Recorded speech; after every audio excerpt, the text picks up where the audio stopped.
Going to apologize for the I'm going to call this meeting to order, and the first order of business is to get public comment. Is anyone here or there recognize someone wants to get in there? Anyone wanting to make public comment at this time? We'll get another chance. Okay, so the next item is to approve the minutes of the July 21st, 2020. You know, I'm having a hard time hearing. I'm getting echo and it's not clear at all.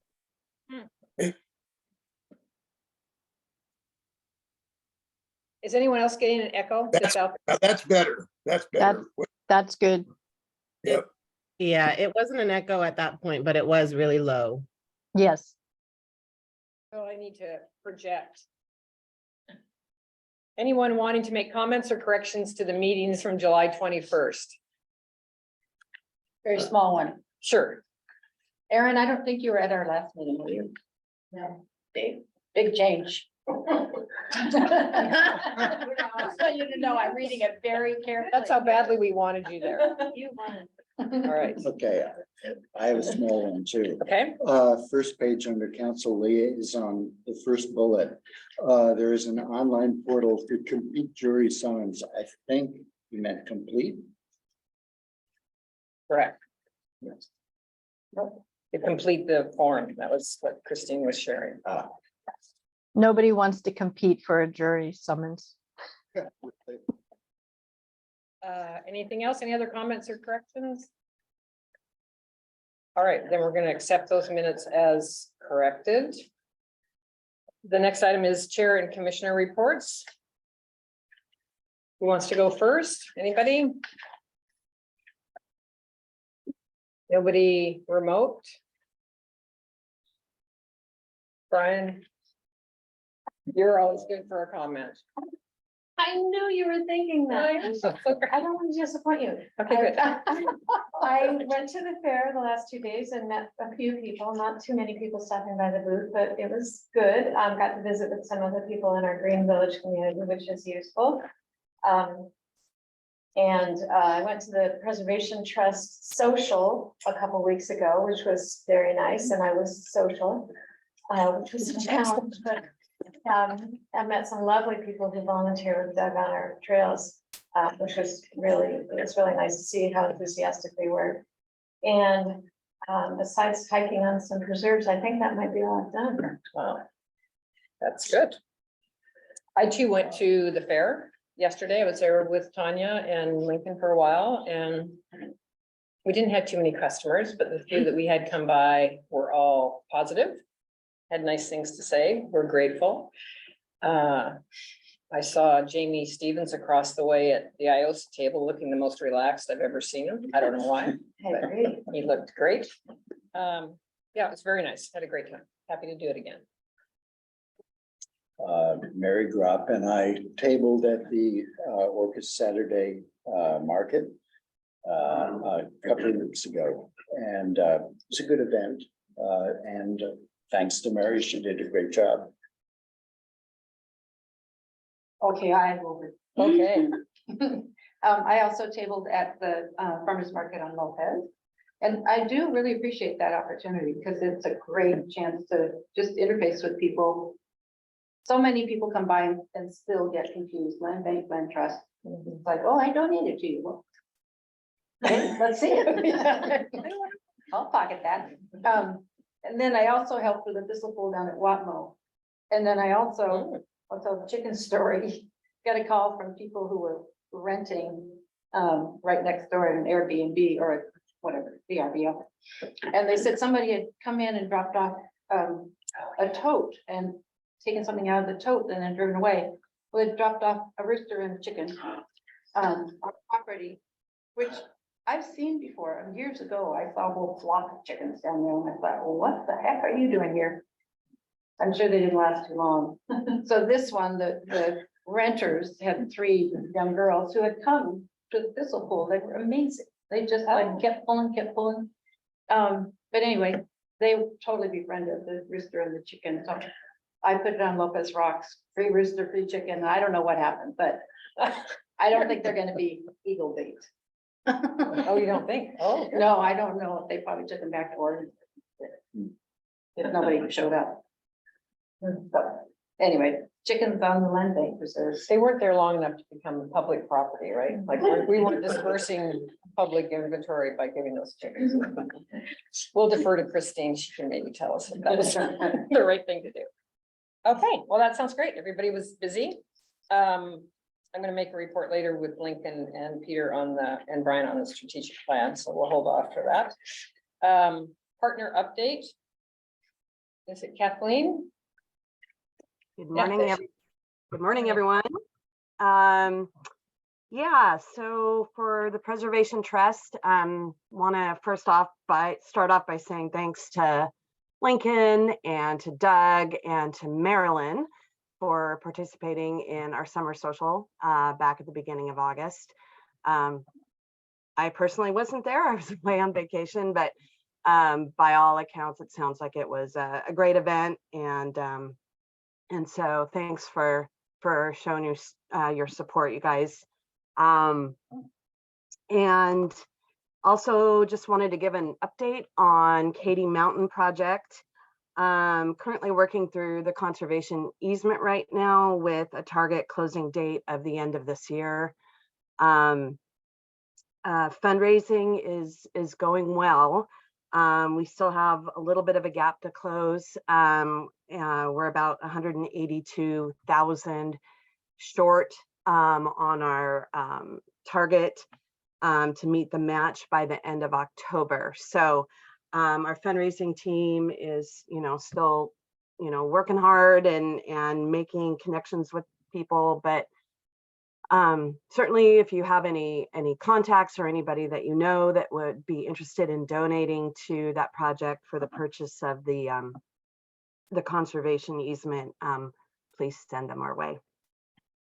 And lastly, just wanted to announce that for those of you who don't know, the Preservation Trust gave $50,000 towards the $139,000 project on Turtleback to replace the 20 undersized drainage culverts. So just wanted to make you aware of that donation.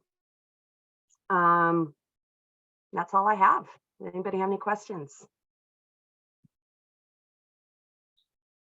Thank you. You bet. Thank you.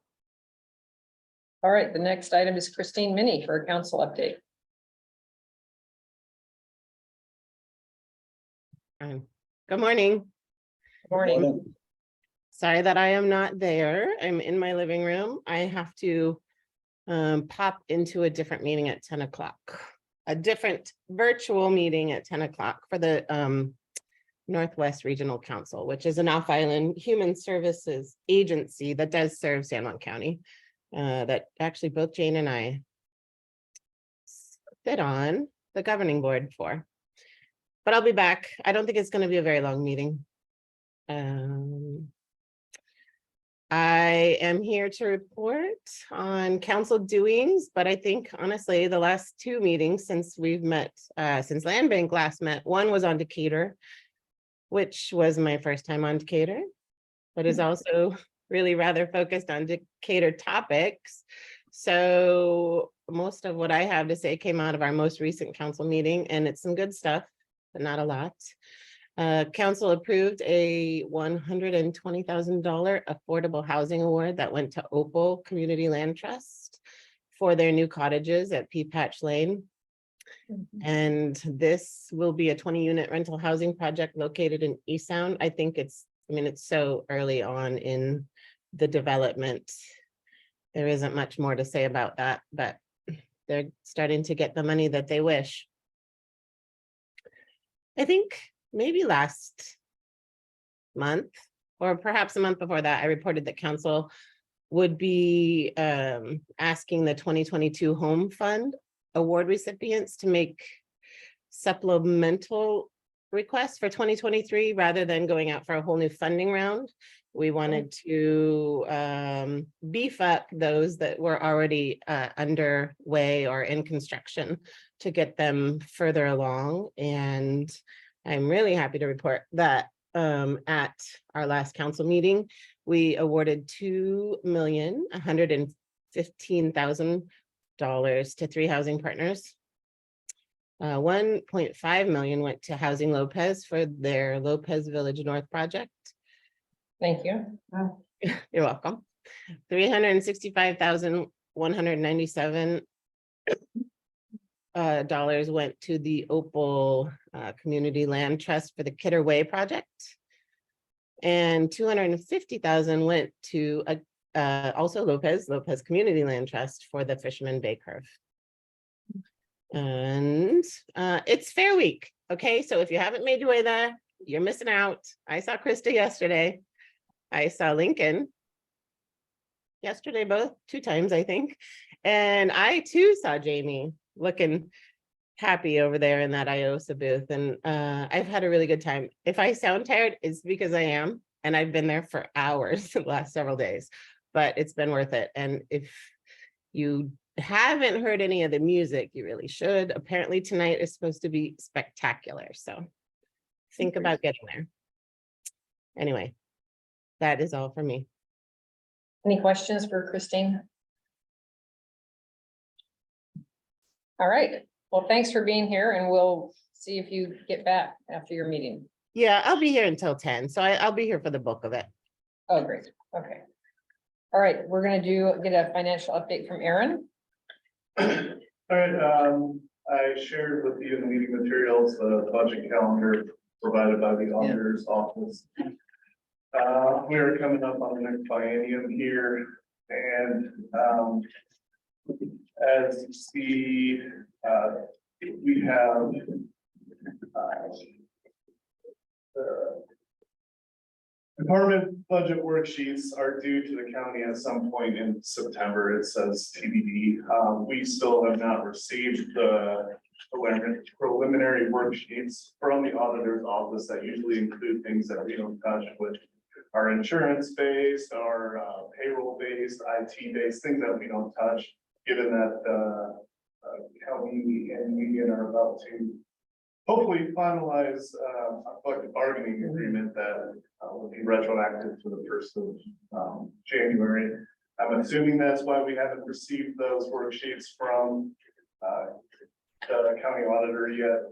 They're probably waiting to input some of those numbers. So we're going to be really cramped for time, I'm sure, since we don't have a date on that September time for when that's due to the county. But that doesn't change the fact that on the 15th of September, so the next commission meeting is the planned date to propose the expenditure and acquisition plan with you guys then. It is a 3-touch process with the council. So the first touch from the auditor's office presentation to the council, which is a collective of all departments. That'll be in October on the 17th. We have our meeting in October is on the 20th. So we wouldn't really be able to provide a first expenditure and acquisition plan to the council at that time. We would have had to already provide that. That's why the 15th is the hopeful date for you guys.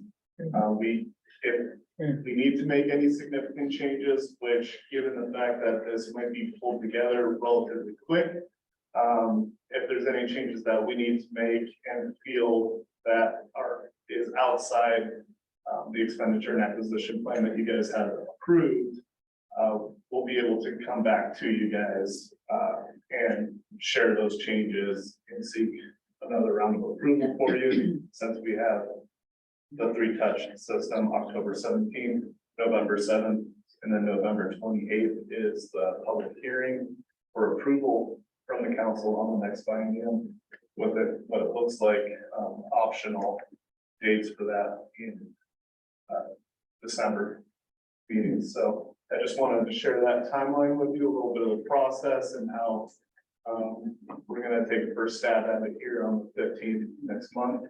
And you can go from there. And as this process continues, if it requires another look at from you guys, we'll do that. Great. Are there any questions from you guys on the process or what's ahead? Any questions? No. I'm wondering if with that packet of information that we get in September, does that include the cash flow?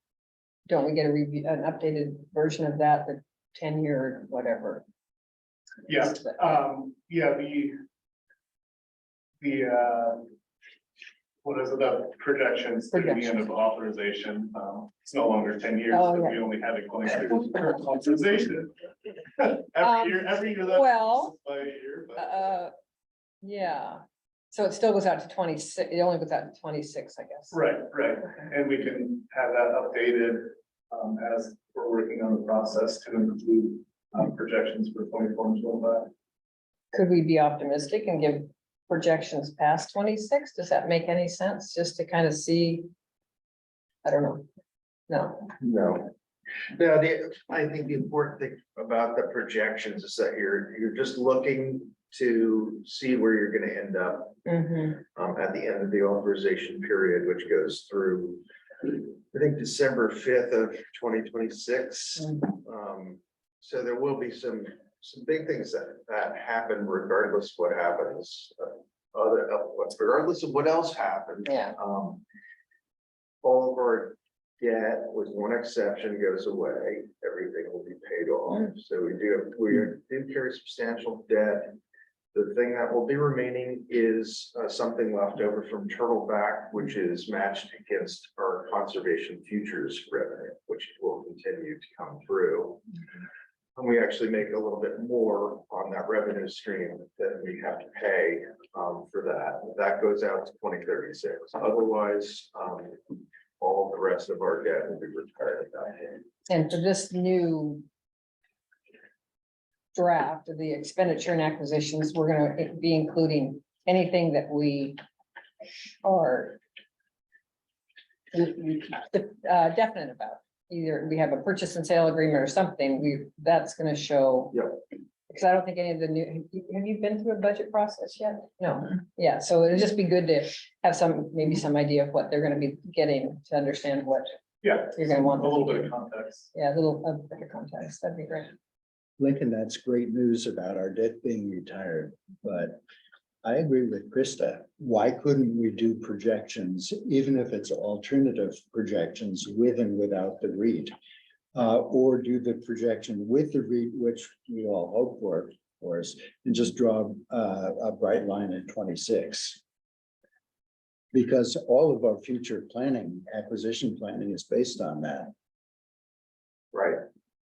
Well, I think that there are a lot of moving parts to it. If we're not going to count on REIT funding, then that's going to mean significant organizational changes. So I don't know how meaningful it would be to carry out that projection I beyond understand. the authorization period.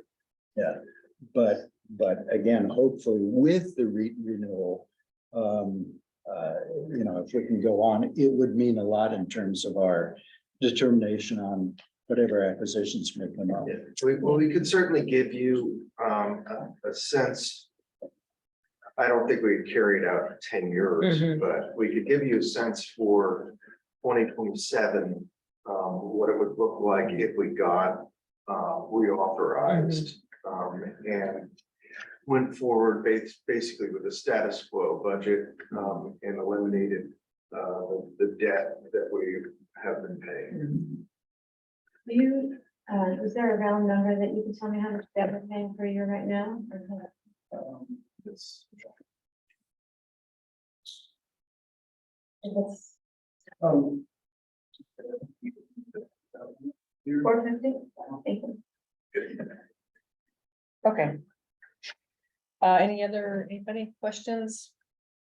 Sandy or Mike? All right, thank you, Erin. Great job as usual. So director's report. Should we start? Actually, I'm sorry, I do have a question. It just occurred to me. Remember, we had talked about the meeting, about having a meeting with council and a budget committee about the amount being put in stewardship. Remember, it came up around this time last year, and then we wanted to be proactive on it, and just so that I'm not explaining it properly to the new commissioners, but I'm wondering, Krista, if you could speak to that. Has that been addressed, or so that we don't end up in a kerfluffle? There will be no kerfuffling this year.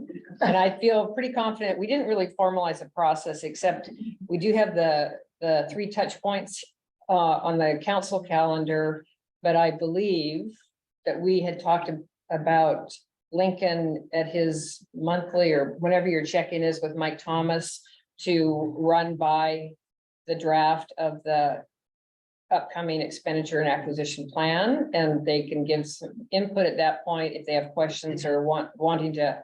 What they're really looking for is the rationale behind the projections that we're putting into the budget. So that can come out at that meeting with Mike and Lincoln. And again, potentially, I guess, that first touch, if they're doing everybody's budget, I'm not sure how much detail they'd get into at that point, but that was the gist of the discussion. And Christine is still on the call, so if she thinks that was anything different than that, but that's my understanding at this point.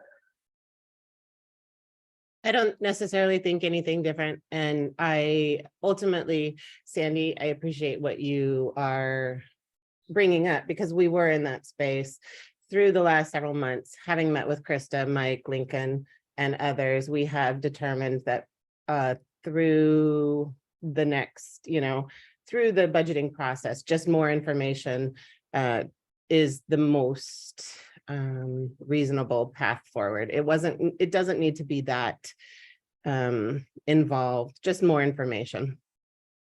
Okay. Thank you for asking that. That's great. So now the director's report, and should we start with the Egg Lake Yes. presentation? Yes, we have a couple of special guests here today to talk about something that doesn't happen very often, which is folks who are interested in seeing their property protected down the road and providing for that in their will. And so with that, I'm going to turn it over to Thane and Linda Pratt to talk about their property, which is at between Egg Lake and Sportsman Lake on Salmon Island. It's really a pretty special piece of property. So turn it over to you, Thane. Okay, well, yeah, thanks very much, Lincoln. And yeah, Linda and I really. I'm just gonna ask, you're really very much backlit over there. Maybe we'll drop that, or you can come stand Okay. with me, or, Poor Thane, he's getting thrown all over the place. yeah, you're getting to stand everywhere. Started my You take life. good direction. Yeah. Lots of practice, so. Yeah, well, thanks very much. Lynn and I really pleased to be here. We've been, yeah, we've been coming to Islands for a long time. I've been coming here since I was a kid. My folks had a place down on Molno Cove in Griffin Bay. And Linda and I recently have bought a property, as Lincoln mentioned, on Egg Lake, between Egg Lake and Sportsman's Lake. And we've been coming up now for a few years and spending the summer. So I'm a retired wildlife biologist, spent most of my career in the Pacific of Hawaii, particularly. Linda's a botanist, and so we have keen interest in the natural history of the islands and place. So a few things I want to sort of highlight here before we get started. I wanted to thank a couple of people, Doug McCutcheon, my brother Boyd, and Tanya also for helping me put together the slides in this presentation. You're probably wondering what slides those are, but to see them here. Okay, so what I'd like to do is, before talking about the properties, actually to talk about the lakes themselves. we've all driven by Sportsman's Lake many times. It's kind of inaccessible, almost forbidding. I mean, there's just so much pondweed there that you can't really get past it. And I remember as a kid going by wanting to bird watch, but sort of stopping there at the boat ramp and looking around, but not being able to go anywhere.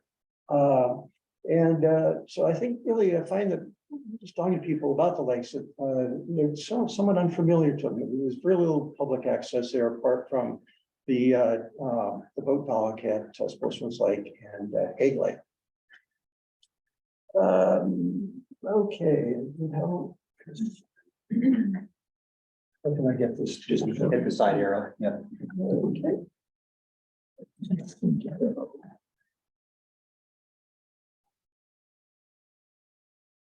Huh. Oh. I'll repeat this right.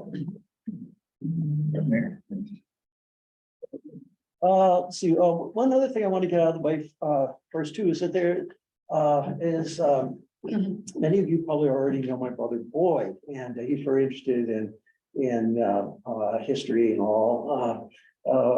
But here we are side by side. I can't tell you how many times people stop me in the street and say, "Oh boy, da da da," and we do look alike as genetics. Anyway, here we are side by side, so there's no confusion now.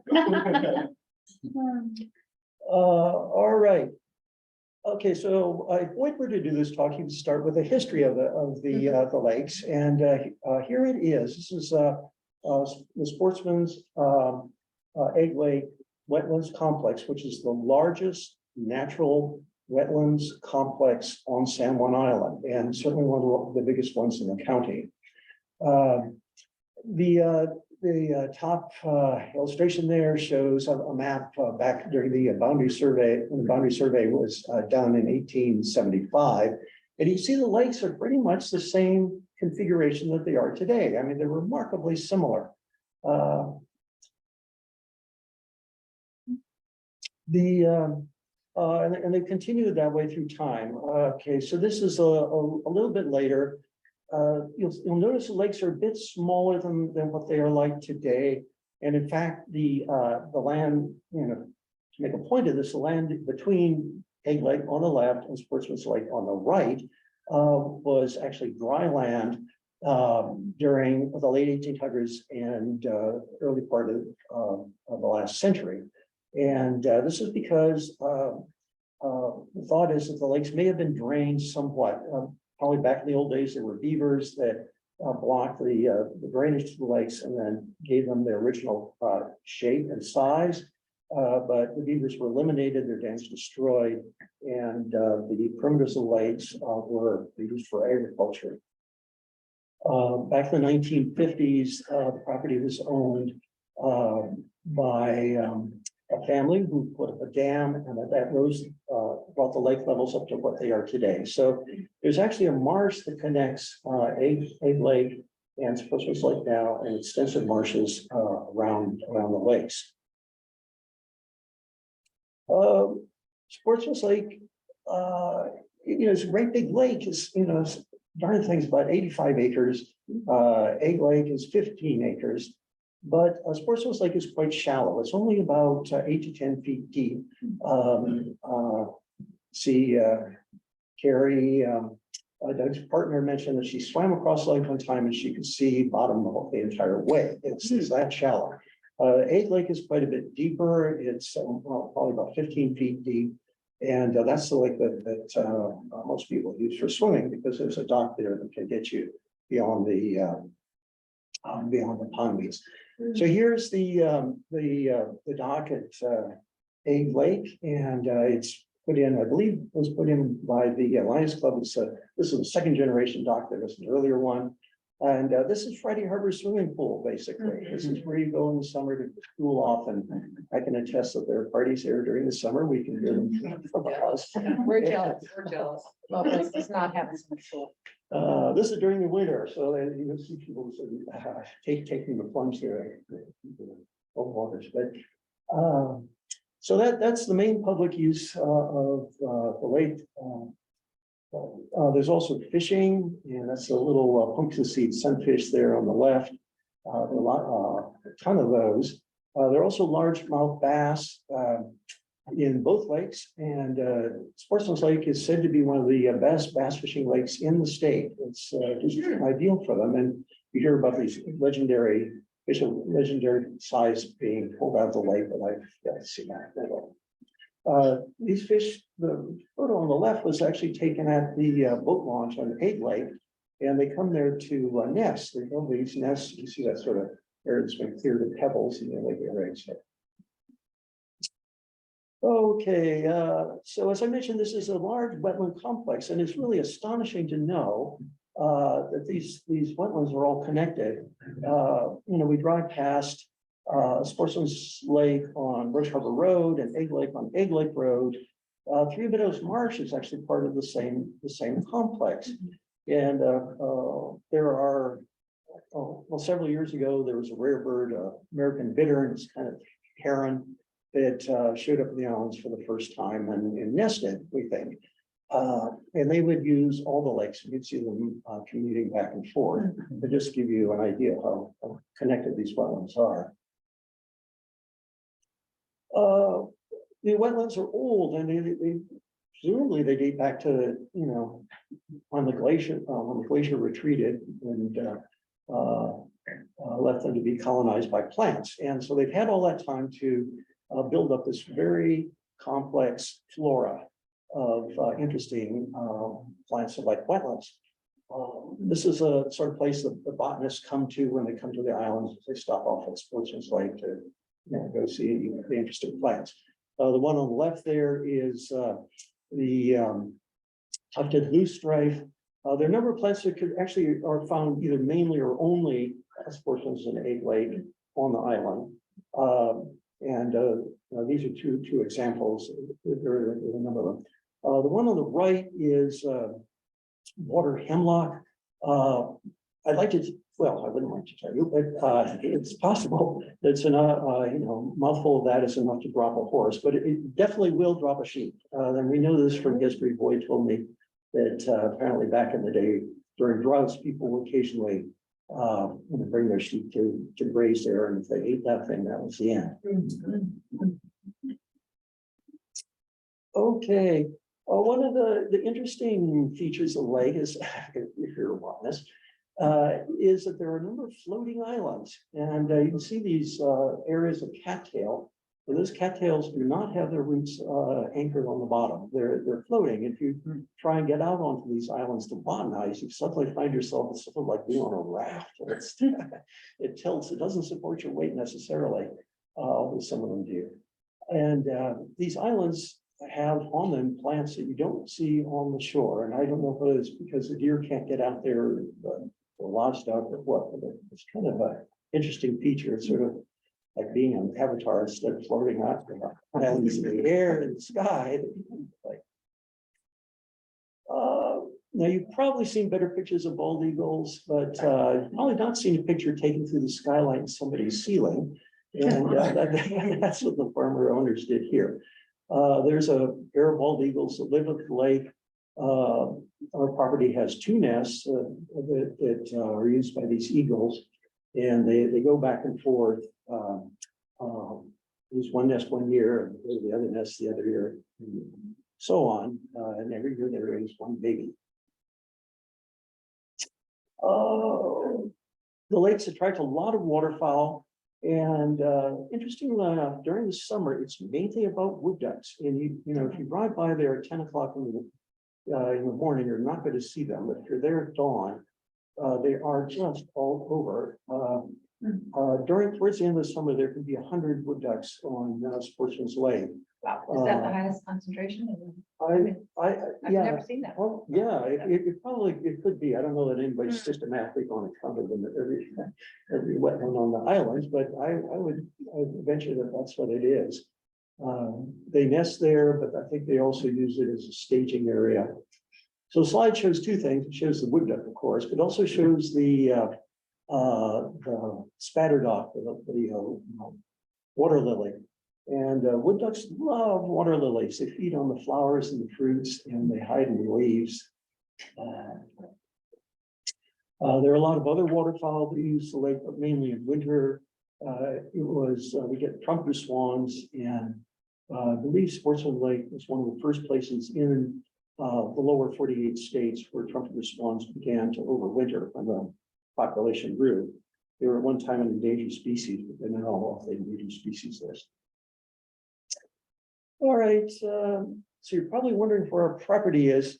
Let's just get oriented here. You can see Roche Harbor Road up there at the top of the slide going past Sportsman's Lake, and then down on the left-hand slide is Egg Lake Road. You see the little green triangle, that's state of Washington land. That's where the dock is. And that's where everybody goes swimming.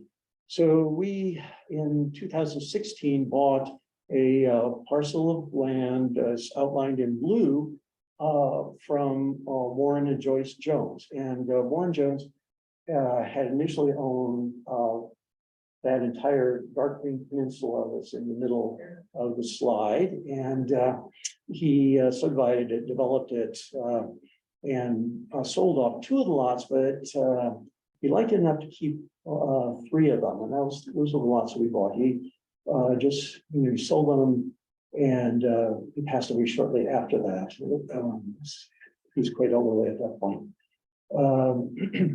The neighbors at the end of the road, when we were looking at property, said, "Don't buy that place, buy our place." But one of them was ready to leave, and the other one was not, though. And so it took them a while to, to come to agreement to sell, and eventually they did. And so we bought the property that's in red. So we own the blue and the red. The road that connects all these lots is Dragonfly Lane. So if you drive past on Egg Lake Road, that's what you'll see, is Dragonfly Lane. Okay, so there's a trail system on the property. There's about 18 acres of uplands, and there's a very nice trail system. It was put in there by one of the neighbors, Roger Hall, who in his 40s had a serious heart attack, and the doctor, when Roger left the office, said, "Well, you must every morning for half an hour go out and get some exercise." So Roger got his weed whacker and went out and made trails on this unoccupied property, and so it's probably about a mile and a half of trails.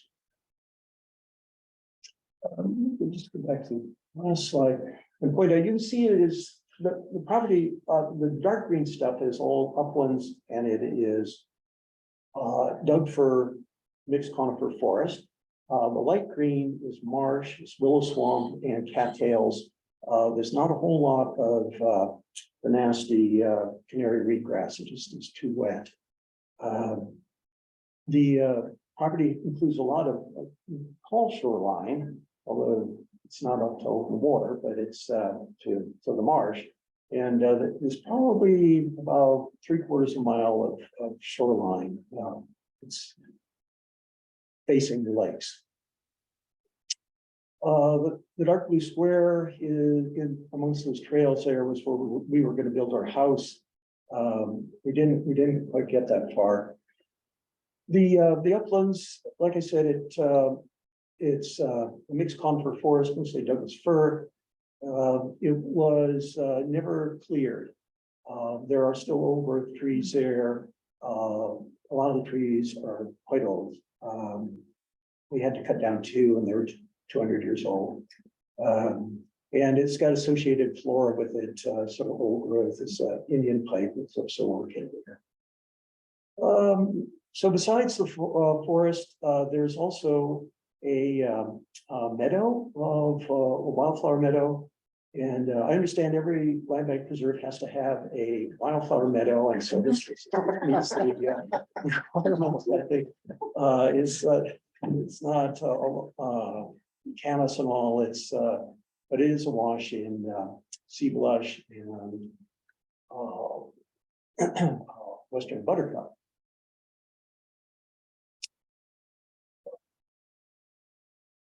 I do want to mention this. We were we weren't sure if the Farrows were gonna sell, or even if they sold, if we were gonna be able to buy it.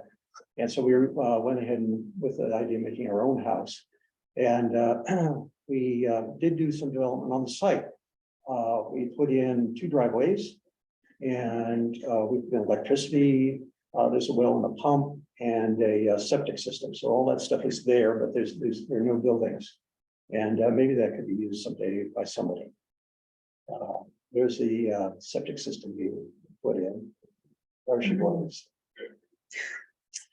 Okay, so then the Farrows moved to the mainland for health reasons, and we bought their house and the property that came with it. The house was built almost 20 years ago. It was not built as a main residence. It was built as a garage with an apartment attached. They were going to build a main residence, but once they moved into this, they decided that, it was adequate for their purposes. It's an interesting design. If you look at the left-hand side, left-hand picture there, you'll see the truck. Everything to the right of the truck is the apartment, which is about 1,200 square feet. 900 downstairs and 300 upstairs. Everything to the right of the truck is a enormous garage shop. It was to be a boat barn, but they couldn't get the boat in there, and so they built a separate structure for that. So we find it pretty comfortable. All right, yeah. So the property. So the infrastructure on the property is the house, and when I mentioned development, we have a lot. It does have a woodshed and an additional sort of boat barn. So there is infrastructure there. It's not a fancy house. It's not high maintenance. I think it's quite well built, very durable, low maintenance. And the property is, it's mostly it's all natural. It's not really been cleared or developed in any way. As Lincoln mentioned, Lynn and I are very interested in seeing the land end up in conservation. And the 3 things that we'd like to achieve by this, first of all, is to protect the property and its natural resources. That could be done with a conservation easement, easily enough. But I think the critical thing here is public access. There's very little public access to these 2 lakes in this wetland. We really only have the 2, boat launch on Sportsman's Lake and the dock on Egg Lake. This would afford a place where people can come and picnic and walk around trails. So public access is the second important element to this. The third is, we see this sort of as we would hope as sort of a keystone parcel to further protection and conservation of the lakes and the wetlands. And perhaps in the future, this could be tied into other land protection actions in the area. Well, I think that's pretty much what I have to say. Yeah, I guess that's it.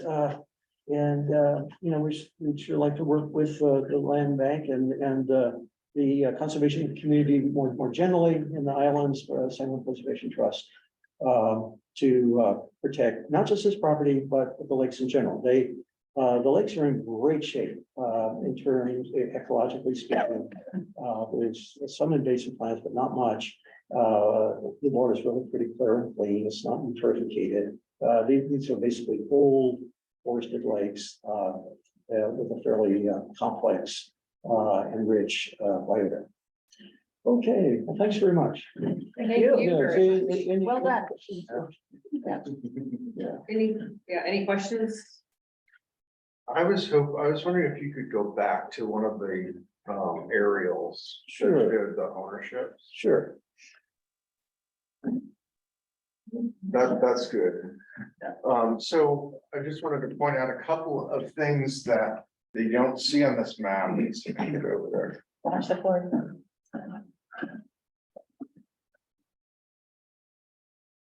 this. These parcels on Egg Lake, that very narrow one is also a fish and wildlife parcel. That's where the boat ramp is. And to the north of that is owned by the Preservation Trust. So there are other conserved properties, and there are other possibilities. We've had kind of very preliminary conversations about this property here. So it's really a fantastic opportunity, honestly. And really just amazing when things like this happen. And we're very happy for you all to be owning this property and managing it. Foreseeable future, but I'm really happy to know about the potential for conservative perpetuity. Very well. We've been asked to unshare the screen, I think. Well, I think Uh, there's somebody's videos on that we can't see. Oh, I don't know what that. Can I share one other sort of feature? History geeky thing. If you could go back to the one that shows the general land office back, The which one? 1875. Oh, yeah, that's. So there's a couple things here just to note. One, you see noted above Sportsman's Lake to the left, Cranberry Marsh. And that's another kind of extension that's now Lakedale, and some adjacent areas there. But you're speaking about beavers, that's one of like 5 different locations in those surveys in 1875 where there was beaver dams in existence. And even earlier than that, there was a note from an Anglican bishop who crossed the beaver dam and noted what a great bridge it was. And then that dotted line going there was this historic trail that's probably a Native American trail route, almost certainly, that went from the English camp area, Yellow, to Sportsman's Lake. And the connection to that's probably pretty obvious in terms of freshwater resources and all the plant materials and everything that was there. It's been sort of a dream of Will Hamilton to try to recreate that trail. It was utilized and enhanced by the English camp garrison as well to go hunting and fishing at Sportsman's Lake. Also, I want to say too, the beavers, not just for history. There was one that showed up at Sportsman's Lake a few years ago. And it chewed down a couple trees on the Hall's property next door. It added to the dam that was at the outflow to the point where the water backed up and caused problems for one of the neighbors, and the dam was taken down. So that was all hearsay, so I can't verify it, but anyway, that's what they say. Rumor is that there's a beaver back in the neighborhood. Okay. Hopefully 2. Yeah. Yes, that's right. Do you know if somebody removed the beaver last time? I hadn't heard that. I don't. The dam, but not the. Yeah. And Yeah, they about must- a week after this, that was seen at Beaverton Marsh, and then about a week after that, a beaver appeared in Zylstra. It was there for whatever 4 or 5 weeks. Is that one neighbor moving to the island? They come and go periodically. It's just the social acceptance and habitat. Do we have beavers on all of the islands? I'm sorry, this sounds so dim, but. No, Orcas has, Orcas? yeah, the go is usually people killing them. Okay. I mean, they move around, but usually when they disappear altogether, somebody I had no idea got what tired. we have any other difference. Oh, All right, thank you so much. We have a problem? yeah, I just, yeah, once he stops, Wow. I can't get in there to do that. So I have Wow. a question for you. So is your plan that, after you both pass away, that the land would go to the land bank? Is that at that point? Yes, that's right. And then what we would, I understand that this is a process, you guys have to talk about it, decide how you want it to go, and then we would get back together about it. So I think, yeah, but our idea would be that we would leave it to the land bank. Wow. Nathan, we're generous, thank you. Yeah, and we would hope, and our intent of leaving it to the land bank is for public use. This is, it's not to have property turned over. and sold them off for some price. Mhm, It's mhm. for protection, yeah. Mhm, Yeah, I just to be clear, I know that's what you do. I know you can sell properties, but I just say that. so. mhm. and it's also possible that we could accept it together with a conservation easement held by the preservation trust, so that there's that interlocking. Oh, sure. It's a double layer. Yeah, absolutely. Yeah, we did meet with the Preservation Trust early on and talked to them, so they're certainly aware of it and they're interested. Mhm. That's great. Great. Thank you. Yeah, thank you Thank so you, much. thank you. Thank Well, I you. do want to conclude that, you know, over the years, we so much appreciated all of the land banking's done. And Montana is just one of the most wonderful institutions on the islands. Yeah. Thank you. Thank you as We're well glad for to the be part of it. presentation. Yeah, Having driven past that neighborhood for many, many, many years and never understanding how the two lakes relate to each other and looking through and trying to see the connections, that was very helpful. Mhm. I have a totally different view now. Oh, and it reminds me to say too, that if anybody wants to come over and check it out, we're there for the rest of the summer and we'd be glad to, walk down the trails and point things out. Thank you. wow. Yeah. Thank Thanks you for so those much. Background too. Oh, Those are some sure. great stories. They give a great tour. so- Do they? Oh, good. Well, you're welcome to stay for the rest of this meeting if you'd like, but you're also free to go without any embarrassment or judgment. Well, I'll be the consultant coordinator. Go. Okay. Yeah. I mean, I know it will be very interesting. You're so correct. That is right. Thank you again, you guys. Very nice. Thanks for having Very me. Thank generous. you. Okay. Thank you. Is that your water bottle? Oh, yes. He does look just like Boyd. Not entirely. Until they stand side by side. No, I saw the similarity. immediately. My pleasure. Similarity, but not just like, yeah, similarity. So in this section, we have two more things to cover. Mike has his hand Oh, go ahead, Mike. Yeah, thank you. I was just curious, since I've been on the commission, we haven't dealt with something like this. Is this, we don't have any action to take ultimately, or, I mean, except to tell them we understand their terms and appreciate them and will abide by them and in their will, I guess is about all we do when we get there. Is that right? Okay. Thank you. So we have two more items under the director's report, the acquisition process document and the strategic plan update. And I think we can do both. We have half an hour before the break. Should we do the acquisition first?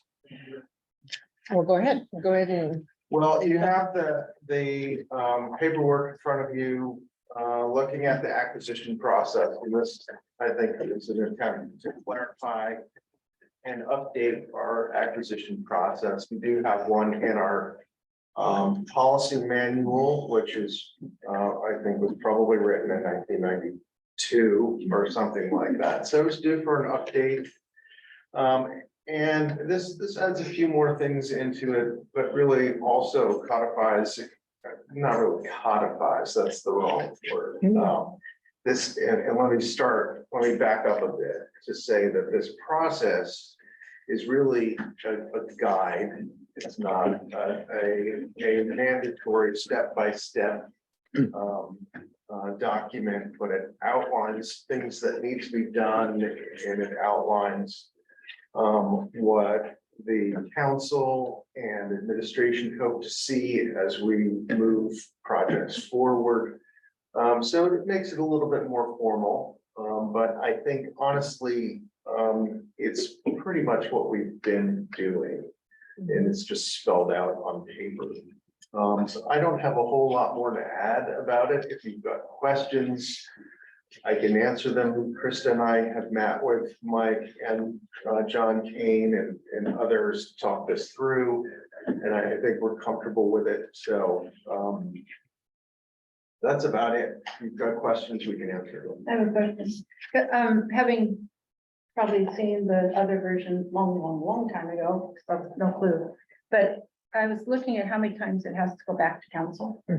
And so I was wondering about timeline and, because I would hope if we're setting up a process like that, there's a commitment to keep things moving. Because I Yeah. wouldn't want to see an acquisition process that bogged down, couldn't go to council. Yeah. And then a deal falls apart. Yeah, and I think that we asked about that as well, just noting that oftentimes the timeline is compressed on these things by necessity.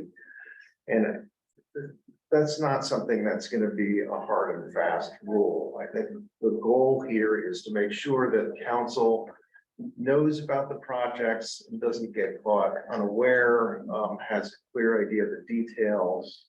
But otherwise, we're going to proceed through the process as we've done before, where the basic process is for staff and the Land Bank Commission to really work together to come up with good projects, for the commission to approve them, recommend them moving forward, and keeping the council apprised as we go along. That's really what we're after.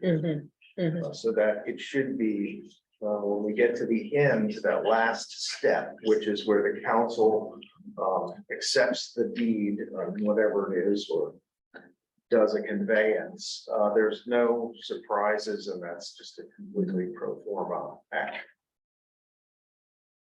And so the PA's office is also signed off on this process. Yeah, John Kane was part of this development, and Amy Vera was too, so I think we're all on the same page.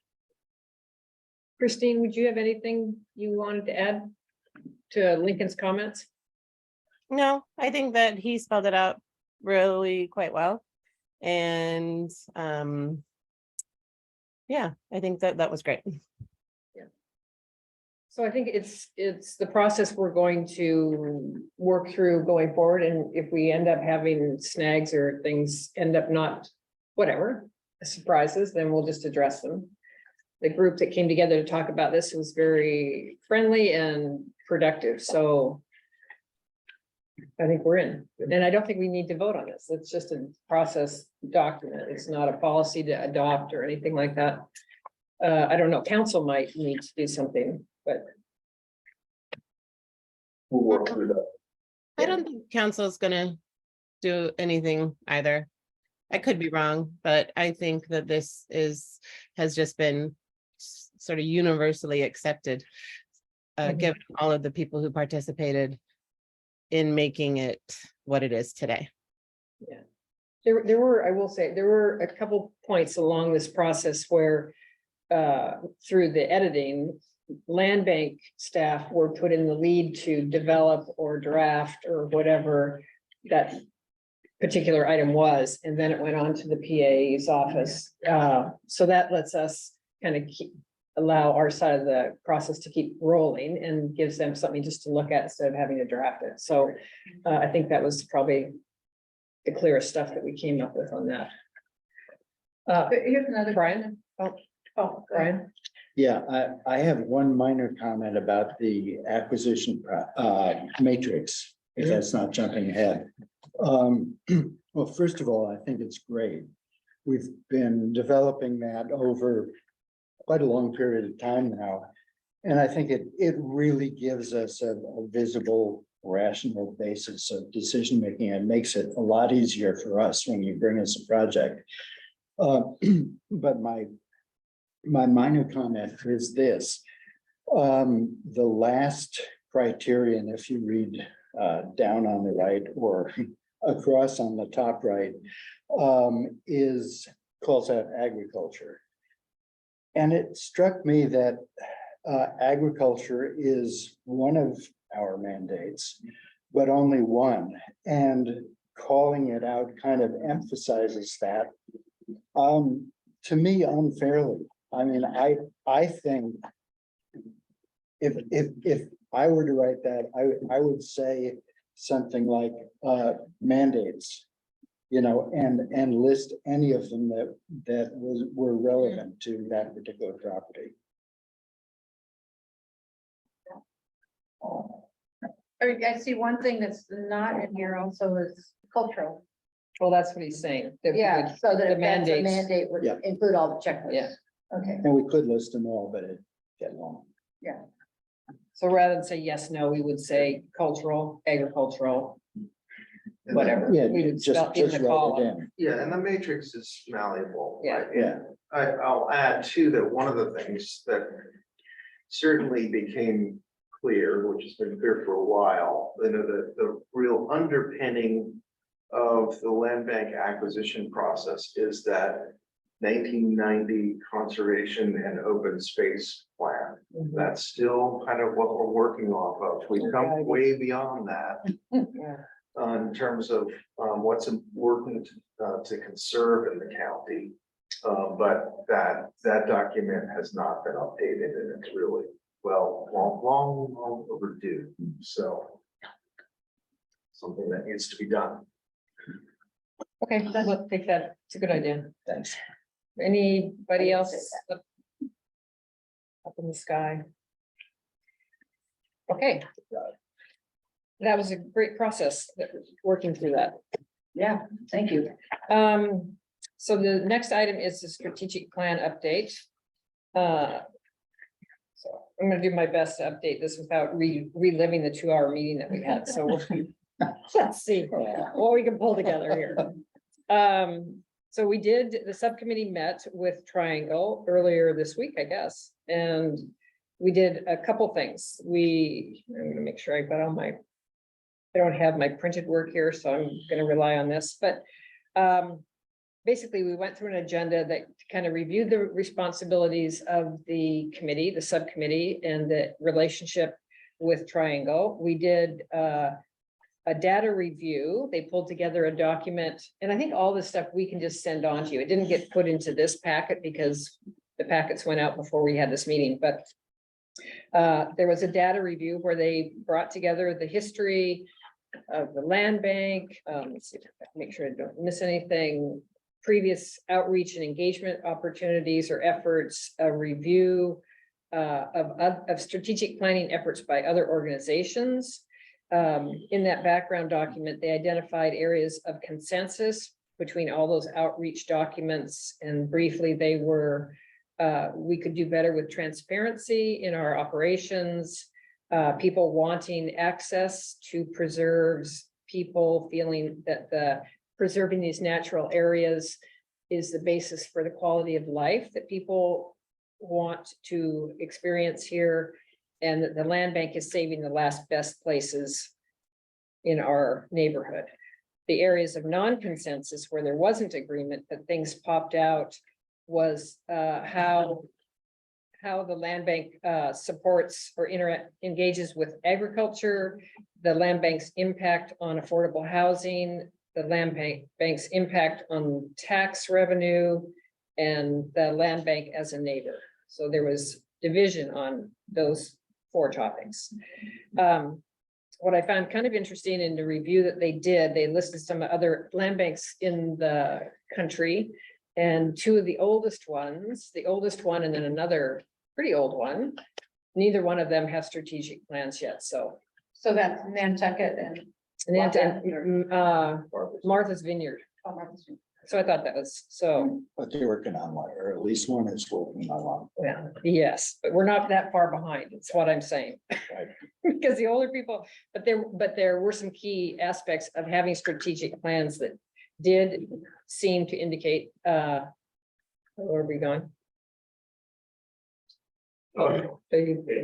Just the HDMI. Loose connection or something? Yeah. It's in there. Let's say. Try plugging it in. Check the projectors, the only that are. Excuse me, sure I'm getting this. We can still see and hear you. Oh, Thank you. tricky. That's good to know. Mine's just asleep, yeah. I'm just trying to, I have the documents on here that we used from that. Okay, well, great.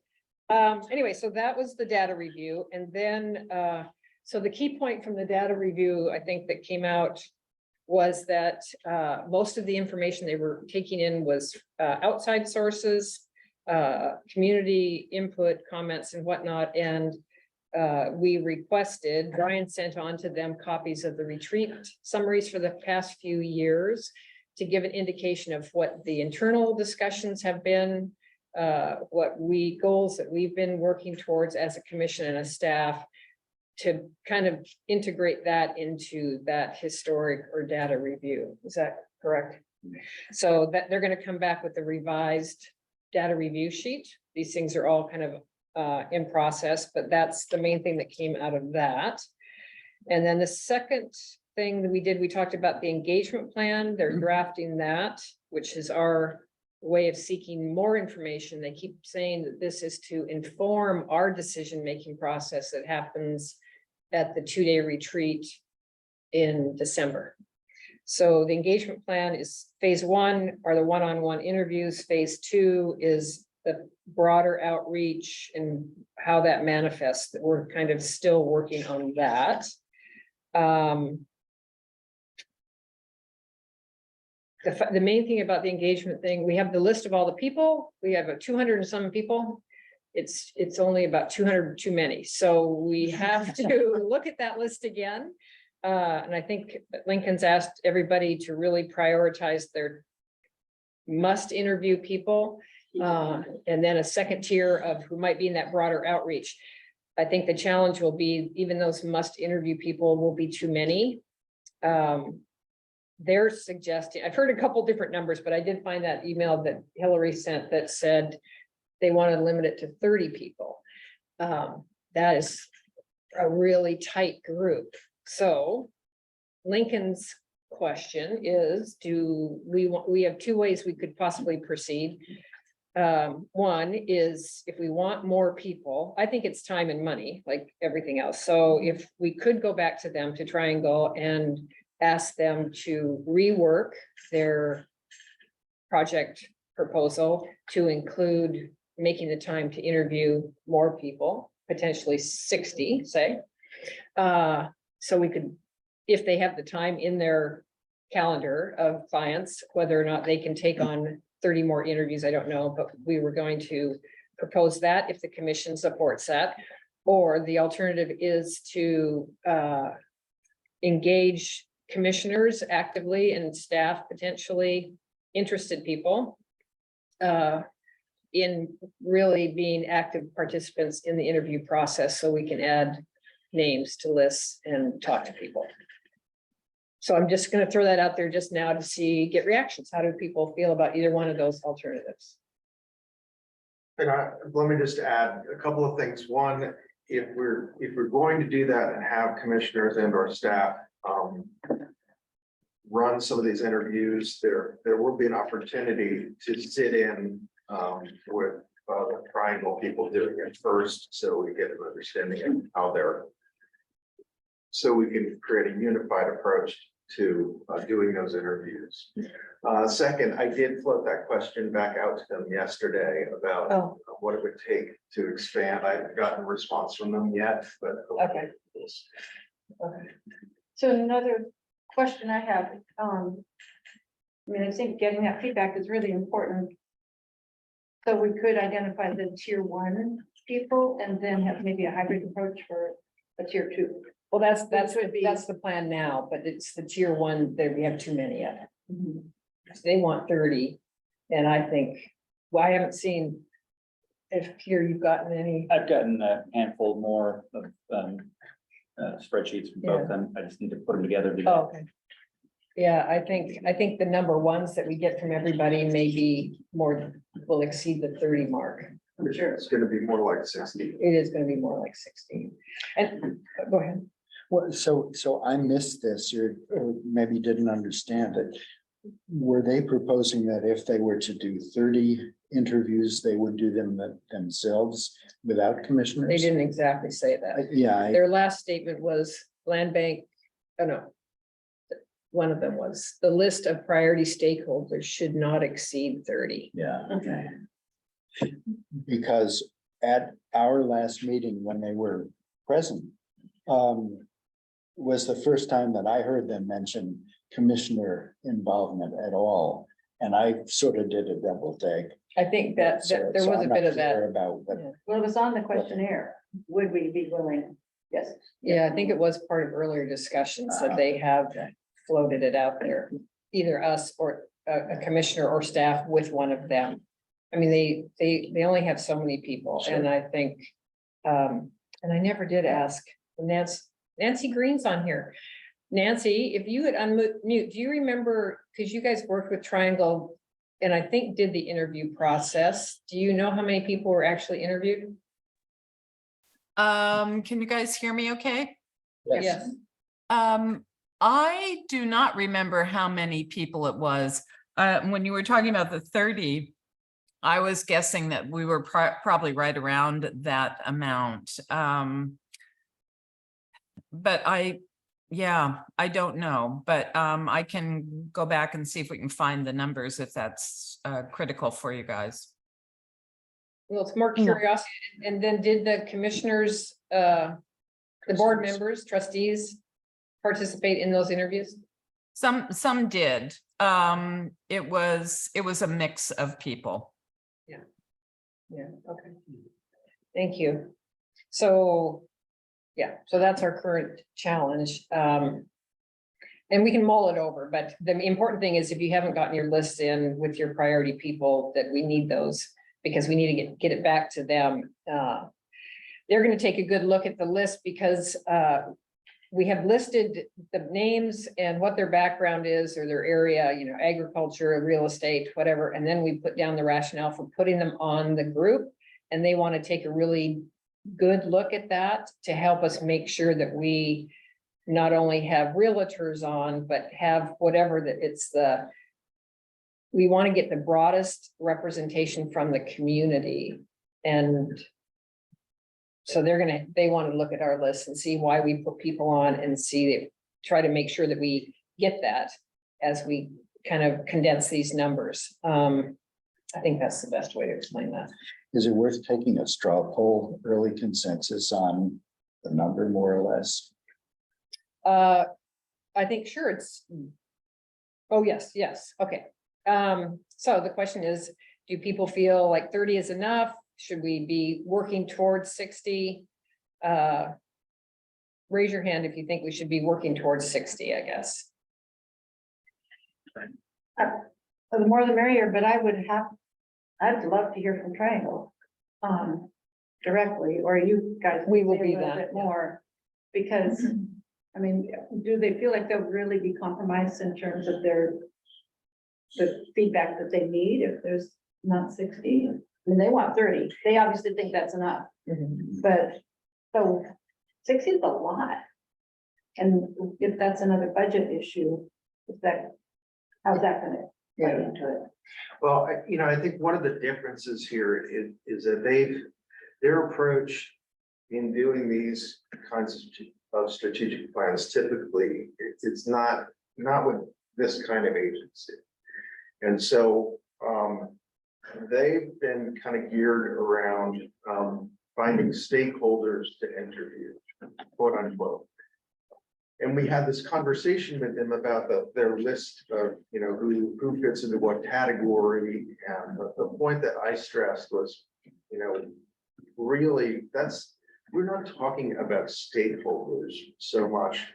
We're not talking about people who are really interested in ecological conservation. We're talking about the community at large and really wanting to get a read of the community at large, regardless of whether they might consider themselves to be a stakeholder in what we do or not. We want to hear from that diversity of people. And so that by definition is going to expand the number of people you can hear. I think it is going to be a budgetary thing if they have the bandwidth themselves to take on more interviews. But if we are asking or wanting more people interviewed, I think we will need active participation by commissioners and staff. And not everybody, but people who feel comfortable and wanting to engage in that process or willing to learn how to do that. It's going to take more people to do it, because I don't really think they have the staffing to get that number taken care of. And we would need to develop a way to standardize the responses, I assume. They will train us on that, Okay. they have said. Yeah, ask these questions, fill out these forms, that type of thing. Yeah. I wonder if it would be useful to have two people on an interview rather than one. They have asked for that too. So perhaps the staff and the commissioner together working with an individual on an interview. Yeah, their suggestion was having someone scribe it. They said, I asked if we could record them. They said that would be fine as long as it's fine with whoever you're interviewing. Even just a memo recording on your phone, so you can refer to it. But they did suggest a scribe and an interview person. Just to, But we are working with a specific list of pieces of information that we want to glean from these people. there will be a list of questions that they would like to keep to 10. And from those, you can deviate from the questions or expand, but everyone will be expected to be asking a set of questions to make sure each interviewee is asked the same things. They gave us a preliminary list of questions, but still a work in progress. Yeah. So the interviews are half hour. They thought half hour, 45 minutes. And one of the things they suggested, before we get too far into the weeds, they did suggest paying the interviewees stipends, and we clarified for them that as a public entity, we can't do that. But we can buy them coffee or something. Let's see. And I don't think it's gonna be necessary, you know, we could probably figure out a way to do that if it were critical, but it would have to be indirect and having the consultant bill us for part of what they do, but I don't think it's gonna be necessary. I don't pay. Okay. It just occurred to me, and I hadn't thought of this at the time, but if we have two commissioners, let's say, involved in each interview, the numbers represent a time process for us. I mean, half-hour interview for each person. So figure what it would take to interview maybe a third of those people.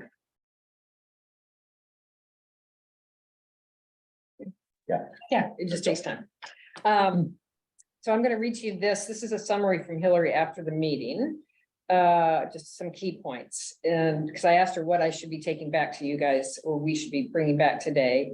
So her statements relate to, they will be refining the interview process and questions within the next week based on our meeting. The planning committee will help tweak and edit that document, but they would like commissioners' eyes on it for additional input. So as they produce a document, we will be the conduit to get that information back and forth to you. This will come out in the next 2 to 3 weeks. We will be incorporating committee input into the background memo and engagement plan based on our meeting. And then we will also share these documents with the commissioners. Any input is welcome but not required. The commission will be asked for input on the first draft of the agenda, the retreat agenda. And this will be queued up with supporting documents as needed, as well as guiding questions. She anticipates that this will come out sometime in late September. And Triangle will be drafting a more clear roles document for the broader commission related to the retreat and the development of the strategic plan. So basically all the work that the subcommittee is doing with Triangle right now, and including the interview process and maybe the broader general gatherings, is all information that will be coming in. No decisions are going to be made on that information, but it's all going to be coming into the retreat. So it's information and data to help form our decision-making process as a commission staff during that retreat in December. So that is the one summary. And then she sent a document during the month of August, between now and the end of August. These are the things that they will be doing, scheduling the second and third subcommittee meetings. They will send out a summary note of our strategic committee meeting.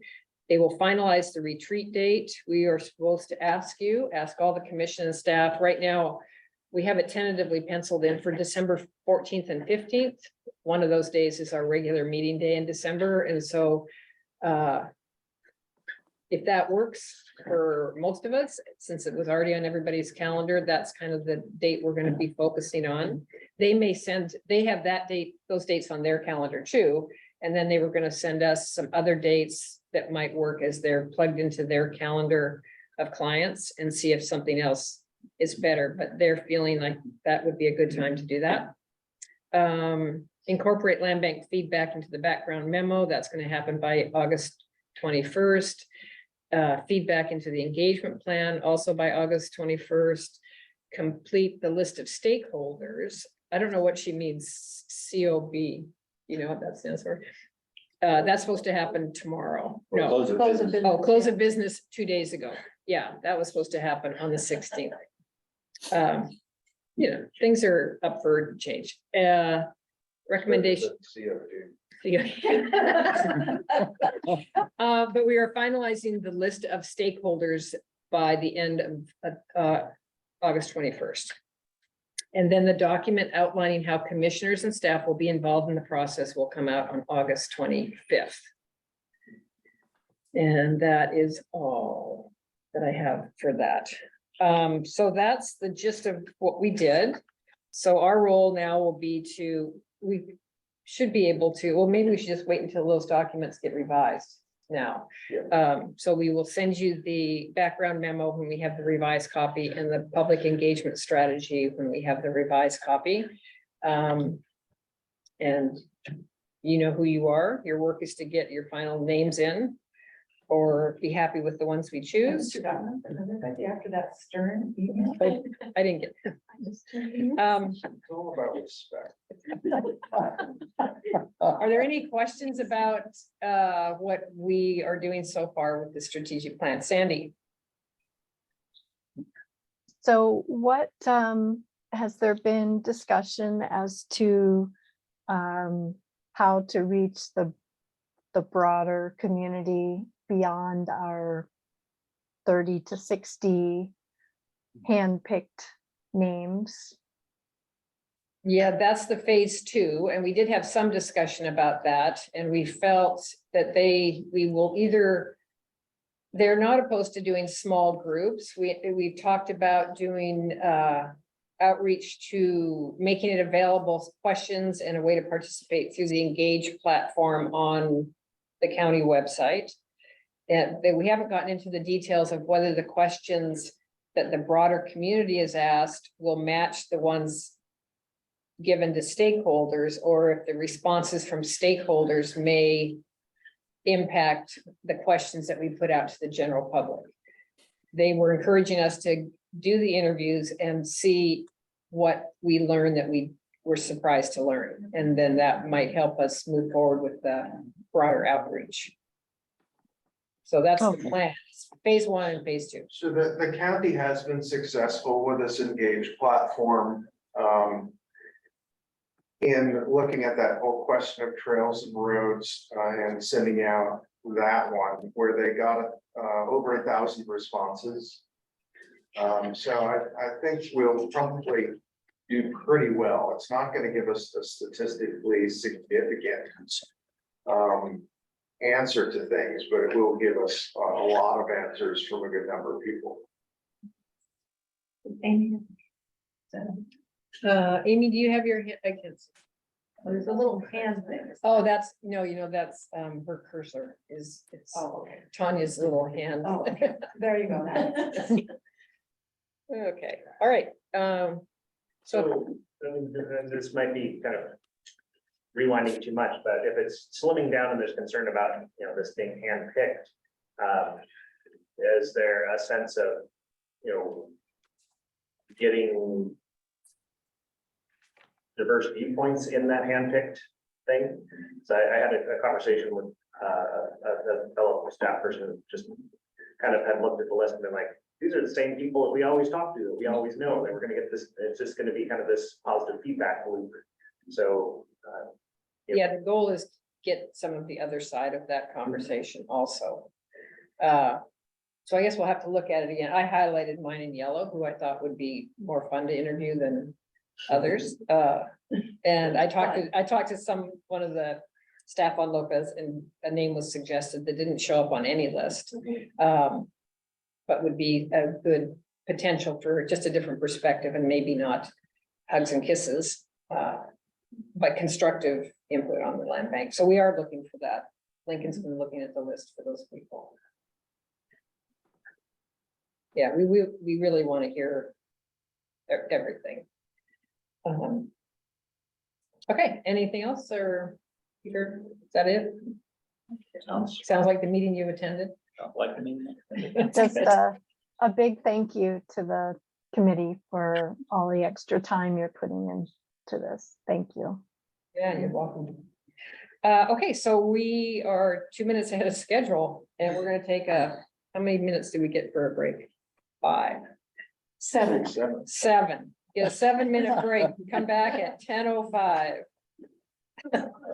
Maybe we weren't, maybe. Excellent. They did ask about public hearing. And we're all unmuted. We're all unmuted. All right. I'm gonna wait till I see Sandy or get a response from her.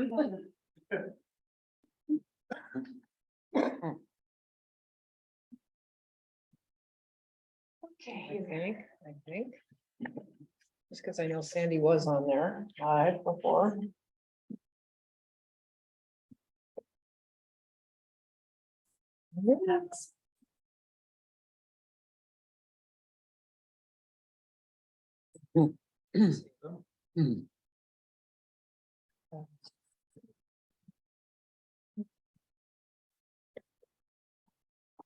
Black issue.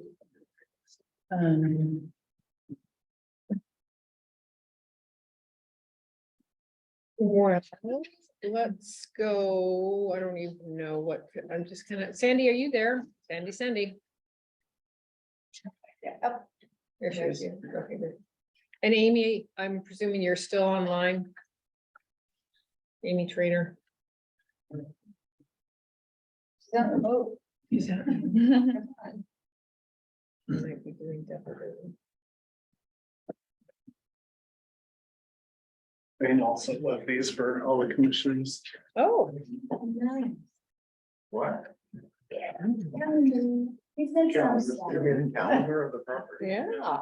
Wow. Don't I see expect that. this. What? Beautiful. What's the, and it's a 2024. How many pictures do we need? I have to fill? Happy New Year. All right, so we're gonna move forward. I'm hoping that Amy, you are still online. We're into the stewardship report and we have 2 items, the Watmow edition, an update on that and a discussion of the special meeting on the September 8th on Lopez and the wetland mitigation policy. This one we need to discuss and take action, approve.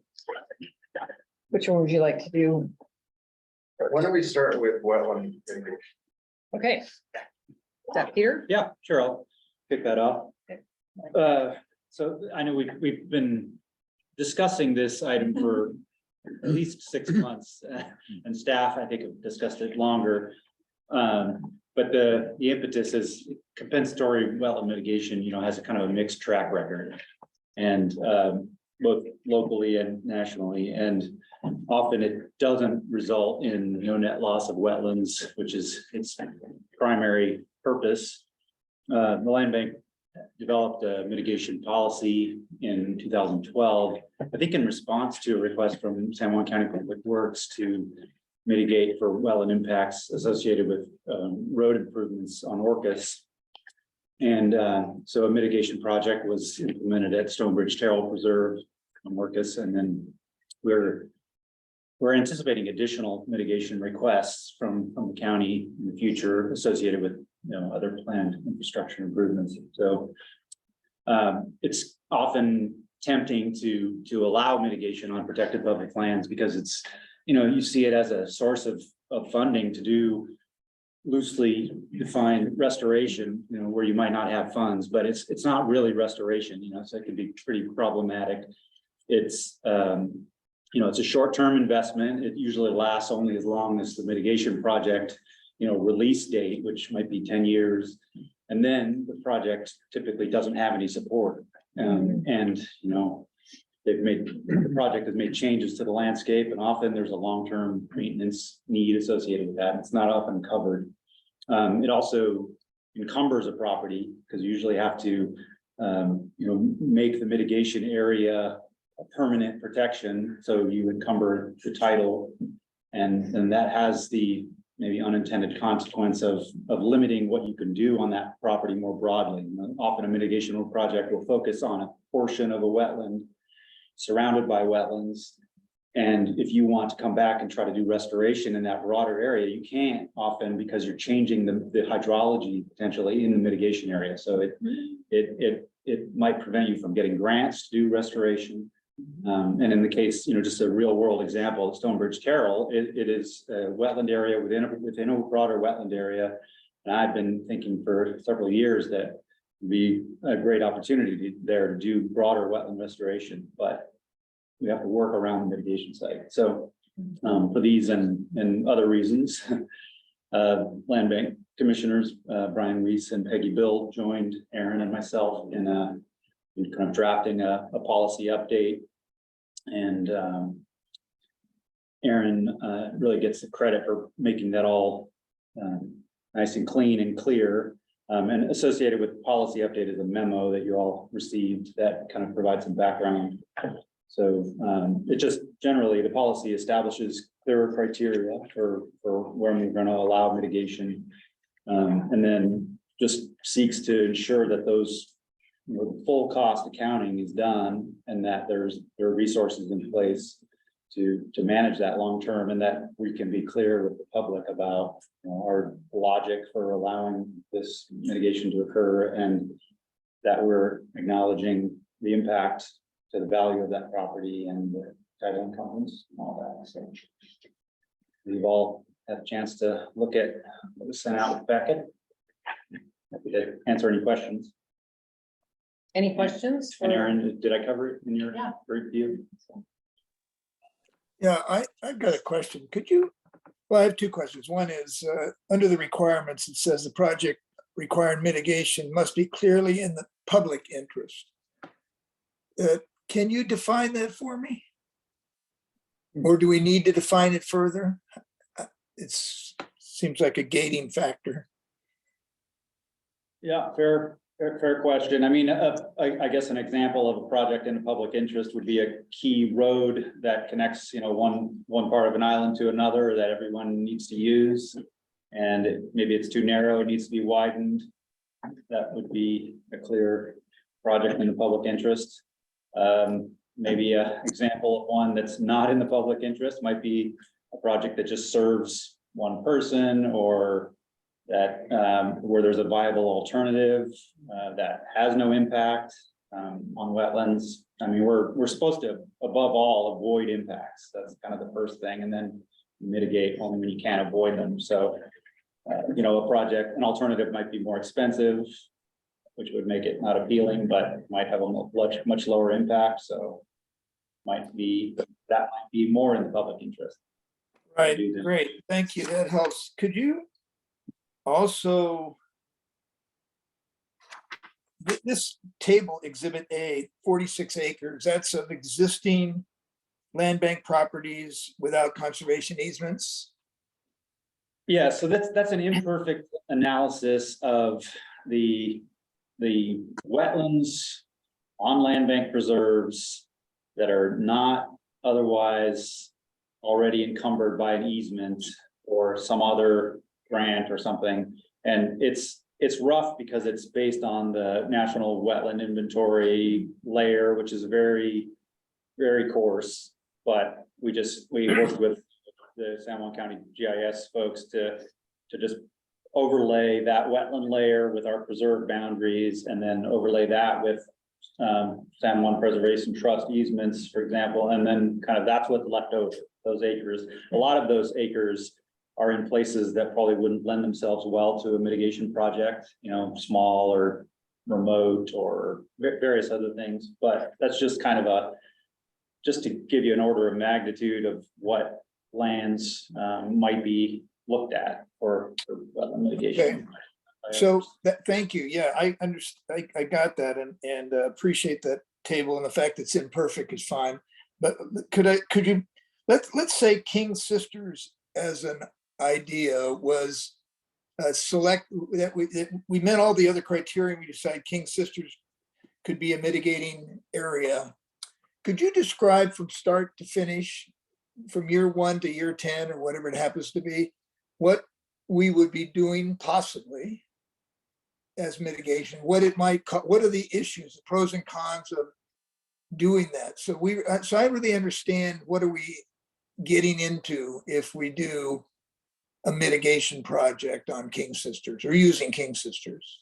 Okay, Briefly, well, you don't have to be specific. sure, I don't know King Sisters very well, so Doug or others. Pick one on Orcas.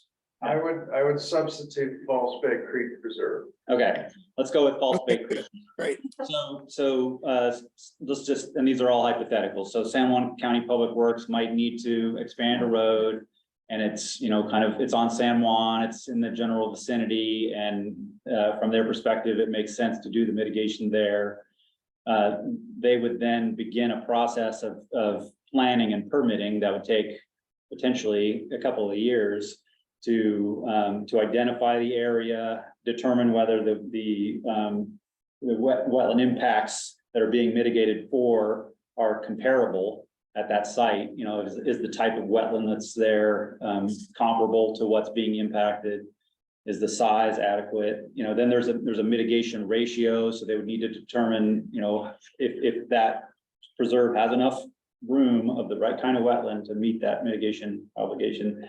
Then you know, we would in theory enter into an agreement with Public Works for the new policy describing, you know, all the costs and everything associated with implementing the project.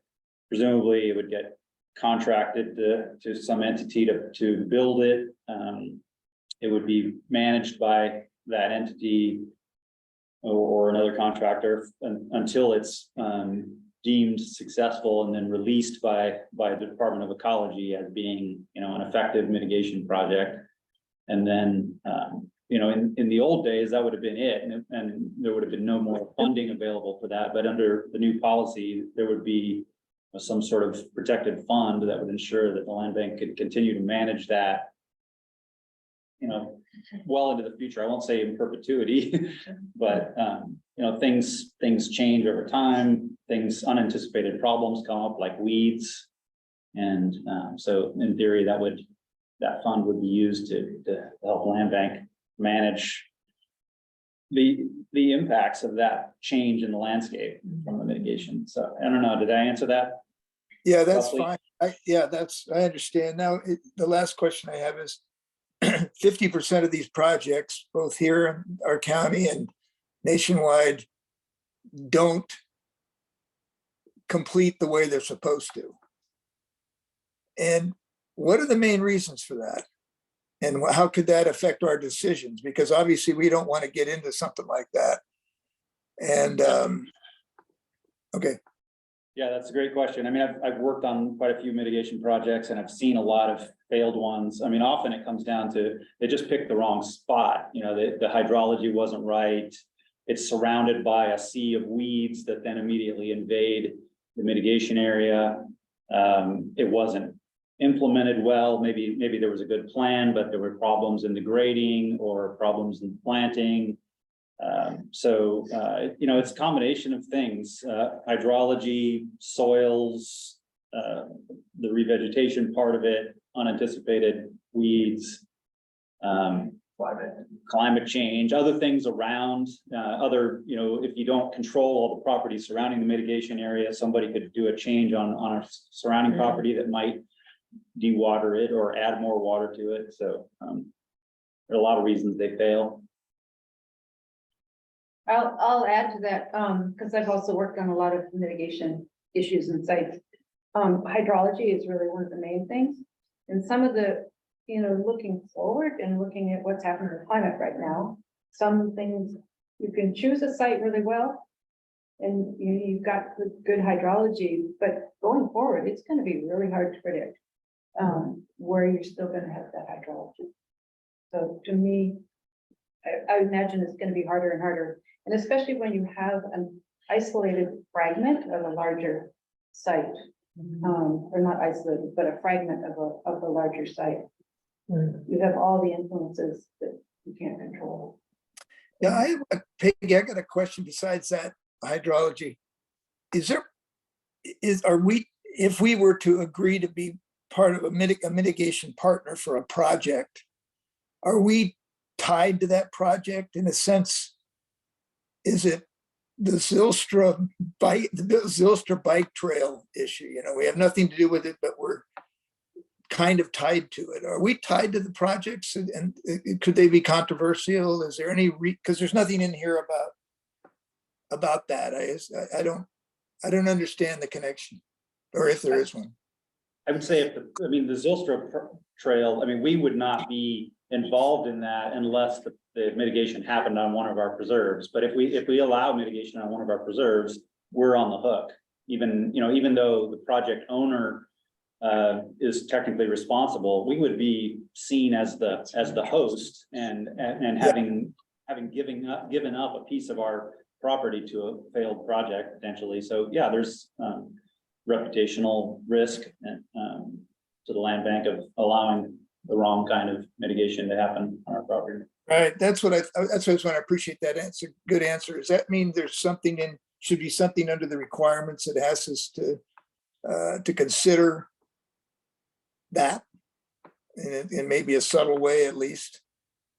I kind of hope we've captured that indirectly through all the other criteria, but yeah. Okay, that's my last question. Looks like Sandy's had her hand up for quite a while, and then we've got Marilyn. Go ahead, Sandy. Yeah, so my question is trying to understand what mitigation looks like. Are you talking about coming in, they or we would go into one of our preserves that has a wetland area and then dig up an area that's not already a natural wetland and try to turn it into a wetland? Is that what we're trying to do? Ideally, you're enhancing a degraded wetland. So a wetland that's been drained historically, you're undoing that drainage. You're often enhancing the vegetation. You typically don't create a wetland out of nothing if you can avoid it. That's sort of like the last worst option, and usually isn't really allowed. It's you get different kinds of credit related to the condition of the land you're mitigating on, in relation to the kind of mitigation you're mitigating, the kind of wetland you're mitigating for. And you're looking for a match, and you're looking for having to do the least amount of grading, for example, to achieve the wetland uplift that you're looking for. So I don't know if that's clear, but yeah, we wouldn't be likely to create a wetland on a site where there's no wetland. So for example, you could think of agricultural wetlands. So a lot of ag land was drained. And it's kind of a low category wetland as it exists now. And so there could be efforts to try to lift that up, lift the function and value of that wetland. Does that make sense? Yeah, the wetlands are a combination of hydrology, soils, vegetation, and you can tweak those to different degrees, but it's hard to create them all in a place where they don't exist. It's almost impossible, really. I would just add to that one thing that's important to remember. On some of our properties, particularly something like False Bay Creek Reserve, where we have multiple uses happening. If it becomes a wetland mitigation site, those other uses are likely to be discontinued. So it's just something to take into consideration. And it's not on this list. Oh, funny. I had just two questions and a comment. My first question had to do with, does the land bank as a county agency have the ability to deny a mitigation site to the county if requested? Is my question. I'm curious about that. Because that could be, that's a huge issue. Secondly, I'm wondering about, do we have a plan or an image of restoration opportunities that would conflict with the mitigation requirements? I get that, there are conflicts between those two needs. And do we already know what we would like to restore or what lends itself to restoration that we could find funding for? And then the third issue is simply that back in the olden days, when I worked in court, and Mullis Street was put in probably around 1990. The court's retention pond was used as mitigation for that Mullis Street.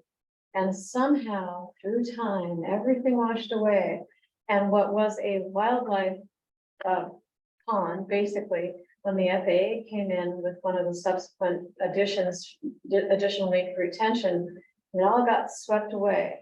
And now it's just a big unfriendly retention pond, but that nobody ever, I'm the only person who ever remember that. And I thought that was kind of curious that, you know, I'm sure things are much more documented now and requirements are much higher for maintaining that. So just a comment, I appreciate the clarification.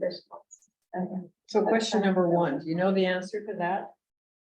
Can we, as a county entity, be required to participate in a mitigation project requested by the, road, whatever, public works? Yeah, that, I don't know that I have a good answer to that. I would say, yeah, I would really have to look at that. If there were a requirement to sell a piece of property or to convey a piece of property, and I don't think this would really be count as a conveyance, then the Land Bank Commission is required to approve that. So in this case, it's a change in use. I don't know. I think we'd be probably be on shaky ground. But isn't that a big part of why we're doing this policy, is to define the parameters and kind of ward that off before it happens? That there's good requirements so that it. Right. We're protecting in the event that. Yeah. It occurs. So my question is, does department policy trump county, whatever? So I'm thinking that the request was that we approve this today. And I think there's no problem on taking a vote whether or not to approve it, but I think we should, either this should be passed on to Mike Thomas or somebody. Because I think it is kind of a tricky policy for a department to dictate one level up. Maybe it's fine. Or to another department. Well, or, yeah, And I have shared this with both Public Works and Mike. oh, okay. So I don't know that Mike's given me his full-blown comments on it, but he's aware of it and he knows that the commission is talking about it. Okay. I've also had several discussions with Kendra Smith, environmental stewardship, and, you know, they would likely be the entity that's working with Public Works to find and implement the mitigation. So, I mean, she's aware of this, and I think nothing in it would be that surprising to her. Okay. Any other questions about Sandy? Yeah, another question? You're muted. I wondered, I wondered if, could we add into this policy that it requires commission approval? The decision to allow mitigation requires commission approval? Yes, because there are risks associated with it. There's public relations risks, there's trade-offs of other uses of the property. And I would like to see that part of the policy. I mean, we approve stewardship plans that talk about what's going to take place on a property. This seems like there were risks about not being eligible for grants and different things like that. So it feels like there's a whole host of things that go into a decision to allow. And I think we, at this point, should presume that we have the ability to allow or disallow a use on our property as protectors of the property and the public interest. So I know you're looking for an approval, but I'm throwing that in there. I think it's more in the category of what happens when the commission considers projects and puts them in a budget and recommends the budget to the council. And the management plans are part of that process as well. That the commission doesn't actually have the final say, it's making a recommendation to council, which then ratifies that decision. And it's definitely advisable in this case for the commission to make a recommendation one way or the other to the council on this. I think they are gonna have the ultimate decision making ability. So just to follow up on that though, is another concern that I've had with this though, is if we do have a management plan in place and it's coming forward and it's contrary to the management plan, I think that is troubling. And this might be a difficult thing to wade through right now, you know, for the politic realm, but in a lot of ways doing it ambiguously right now without being in the frying pan makes a heck of a lot of sense to me. So for clarification, approving this now makes sense. Oh, so in general, I'm just saying is that a concern that I have, and I'm not going to name property names to this, but if we've gone through a management plan process and it lays out that it's been approved by Land Bank Commission, it's been approved by council, and then there's actions that are kind of foisted on us that are run contrary to those plans. I think that's really troubling. And so I'm very supportive of this process where we're at and things. I'm just kind of trying to echo in a little different vein from what Sandy was just suggesting of, you know, is this an exercise of utility? And I don't think that it is. I think it's really important and just that awareness of who has this ultimate authority on some of the lands, I think is a really good question. That brings up to me the question of whether the management plan needs to include anticipation of potential mitigation sites.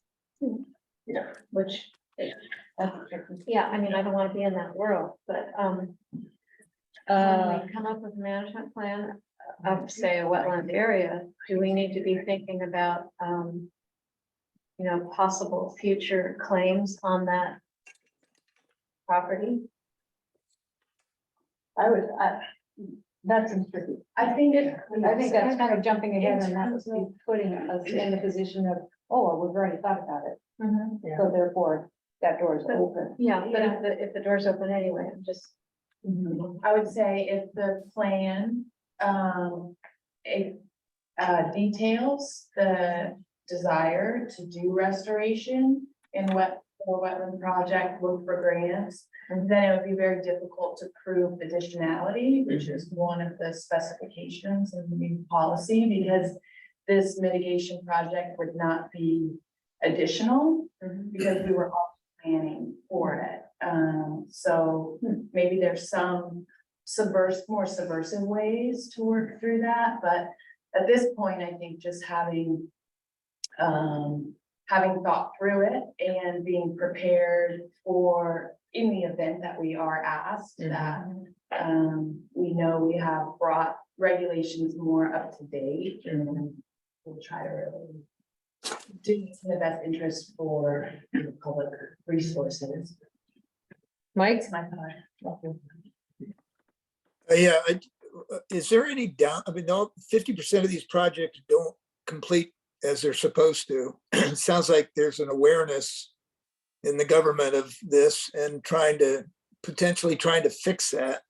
Could there be penalties for not completing a mitigation as originally signed up for?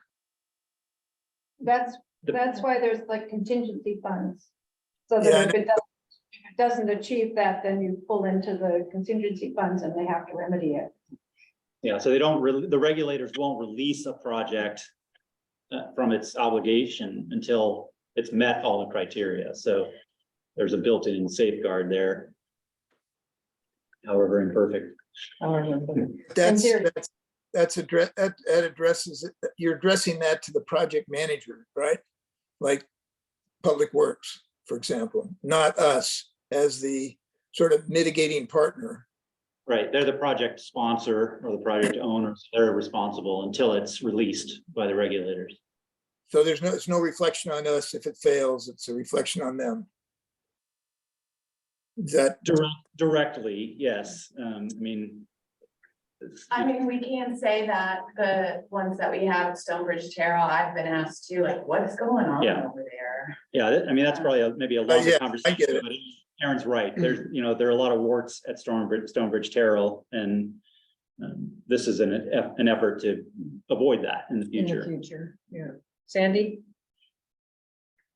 So back to my earlier comment, and thank you, Lincoln, for clarifying. I understand that the commission doesn't have the final say. We're only making recommendations. So my request would be, and maybe I missed it in there, could this come before the commission if there is a specific request so that we can discuss it in a public hearing? The public can hear the pros and cons and risks, etc., and staff recommendation, and then the commission can make a recommendation that goes to council.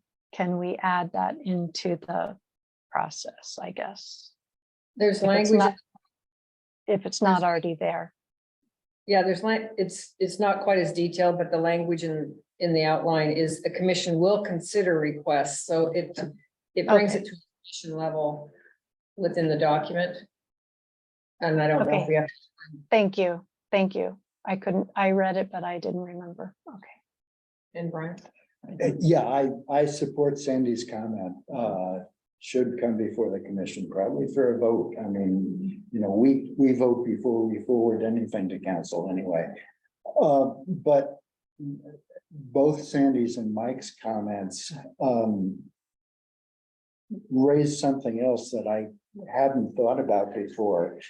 Not about the success of or failure of the mitigation project, but about the project being mitigated and its perceptual political implications. I haven't thought of this before, but somehow I keep thinking about Kilgrew Lake. If Land Bank had been asked to mitigate for that project, which was a popular disaster. And I don't know how this, since I haven't thought it through, I don't know how this would happen with the timing of that process. But would the mitigation be incorporated into the plan for the project before it came to the public? Yeah, if there was a known wetland impact from a project, they would have to demonstrate how they were going to mitigate for it as part of that project. I guess what I'm trying to ask is, would the land bank get the blame for a very unpopular project? Can you predict? Yeah, and it would be informal blame, we would be helping the county achieve its stated goals that are in the public benefit, and we would be doing that because it met all the criteria that we've laid out, and we aren't responsible for how other departments advertise or manage a project, but by association, I suppose there could be some mud. Well, so to speak. I think the policy is a great policy and we should do it, but it's something that we need to, I don't know how we would avoid it, but we really need to be careful of that. I guess my closing comment on this would be that, this is a step to make sure that any future mitigation projects that are allowed on land bank property are tight. The better longer-term scenario is for the county and, broadly, including multiple departments, to get together and figure out what are their likely impacts over the next 10, 20, 30 years, identify one or more advanced mitigation sites, put those in place, and then pull credits from those as needed. I mean, that's the sane, kind of strategic cost-effective way to do it. And this is the most. It's painful because you gotta put all this planning in, but that's the way I hope that we go. This is an interim step to just make sure that there's not chaos, Clear you the know, decks, in the yeah. meantime, I think. Cool. And by doing that advanced mitigation, you know you have something that's working. Yes, you put it in Before a you have the place, impact. you So put you it in the don't have to optimal walk. place, and you put the right resources into it, and you make it a viable wetland that's gonna last, and then you know. Do your Draw best. credits, I see. And Okay. these requests are likely to come from the tip, from the county's, transportation, and where else would they come from? I mean, there's been some speculation or thoughts in my mind about, you know, what about Palco, what about other departments, you know, potentially one needing to build a noise. building, sorry, Permitted with Opal. yeah, Yeah, exactly. affordable housing. So- Okay, I'm gonna pull this Yeah. together. Been very rich discussion, but I think we're in a position do I have a motion to accept this policy? So moved. Second. Okay, it's been moved and seconded. Any final discussion? All those in favor say aye, or raise your hand on TV. Oh, Aye. thumbs up, Aye. Amy's there, aye. Okay, thank you so much. That's passed. Any against? Okay, thanks for all this. This is great work. Great. So as well as we were doing before the break, we're getting really pushed up against it right now to finish on time. So the Watmow edition status. Not a lot to discuss, but we can clarify the meeting and whatnot. Right, so we are gonna have a meeting on the 8th on Lopez. To talk about what's happening with Watmow and where we're headed with that property. As you all know, there are a few things at play there. The big question really for us is whether to retain the property or to look at selling it to the BLM. Some of the factors that we're wrestling with in that decision are both, both social and practical. The property, as you all know, has some exceptional resources, a lot of cultural resources that go back for thousands of years, and really phenomenal ecological resources as well. One of the things we're facing there is the fact that there's a cabin on the property, which is from 1870. That cabin's been added to and changed a lot over the course of time. But there is that historic component to it. We know that if we're looking at holding the property and getting state grants, one of the state grants will require us to basically create a cutout area around the structures.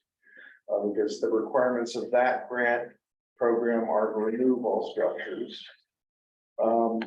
I don't think that would have much impact on the appraisal process.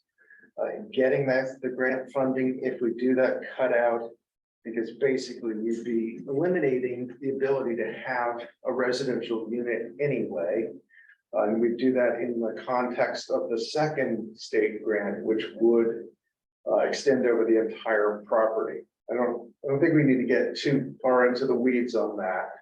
But that's kind of option A. Option B, going with the Bureau of Land Management. They've made it really pretty clear that for them to move forward on this, we would have to basically get rid of that structure. And the structure is a real problem. It's not in good condition. It's got no foundation, got a lot of structural issues. I don't really think it's movable. Amanda might want to weigh in on that prospect because that's something that's come up also. And yet there's a lot of attachment in the community to the structure, given its history. And so, you know, I think we're facing a really hard decision on a number of levels, because even if we keep the property, it's unlikely we're going to do more than basically try and weatherproof that building. It's hard to see how we might use it at all. We have not, for an additional layer here, we've not heard from the tribes on this question. Our sense is that they're probably strongly in favor of removing the house, but we will hopefully have some tribal participation in that meeting on the 8th, and we have reached out to a number of different tribes on this question. So we hope to hear back from them as well. But it's going to be a tough decision. I think one of the more difficult aspects of it is that we've heard from a group of people who have issues with the idea of the Bureau of Land Management managing the property because of what we've all went through with the previous administration. We've got people who are very interested in seeing the house preserved. What we don't have is, I think, a clear idea of what the general public feels about this site and how it should be managed, in particular on those questions of house or no house, retaining the ownership or selling the property to BLM. So we're still trying to explore that. We've deferred our grant agreements with the state until we've had an opportunity to discuss that more, but I think we're going to come up against needing to make a commitment on those grants, probably toward the end of September, maybe in October, sometime. I don't know if we're going to get to the next commission meeting in October, but I can push for that. So our hope is to get some more public input and clarity and have some more discussion on all of these issues. So Lopez talked, Peggy and I and Amanda and Lincoln had a call the other day and kind of kicked some ideas around. So, and I think we're going to try to make some material available to the commissioners and staff and the public before that meeting, even if it's just a simple schematic that kind of takes us down each pathway of decision making and how the house fits in either pathway. And it would have to include the timeline of the October, if we're able, an October decision in terms of the grant funding. So we're hoping to get some backup material that we can all review prior to that meeting, and it will be attached to the meeting announcements and stuff. So people who are coming, come with some context to put this in rather than, because it's a lot to kind of just keep track of, as Lincoln's explaining it again. I've heard it quite a few times, and you know, as it kind of splits out, it gets a little trickier. So the plan is, it's a morning meeting, 10:15 to 12 or 12:30. 12:15, 10:15 to 12:15 at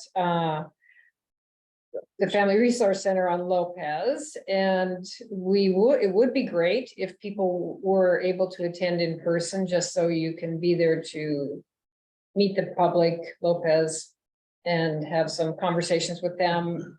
Lincoln's working on possible transportation through county vessel.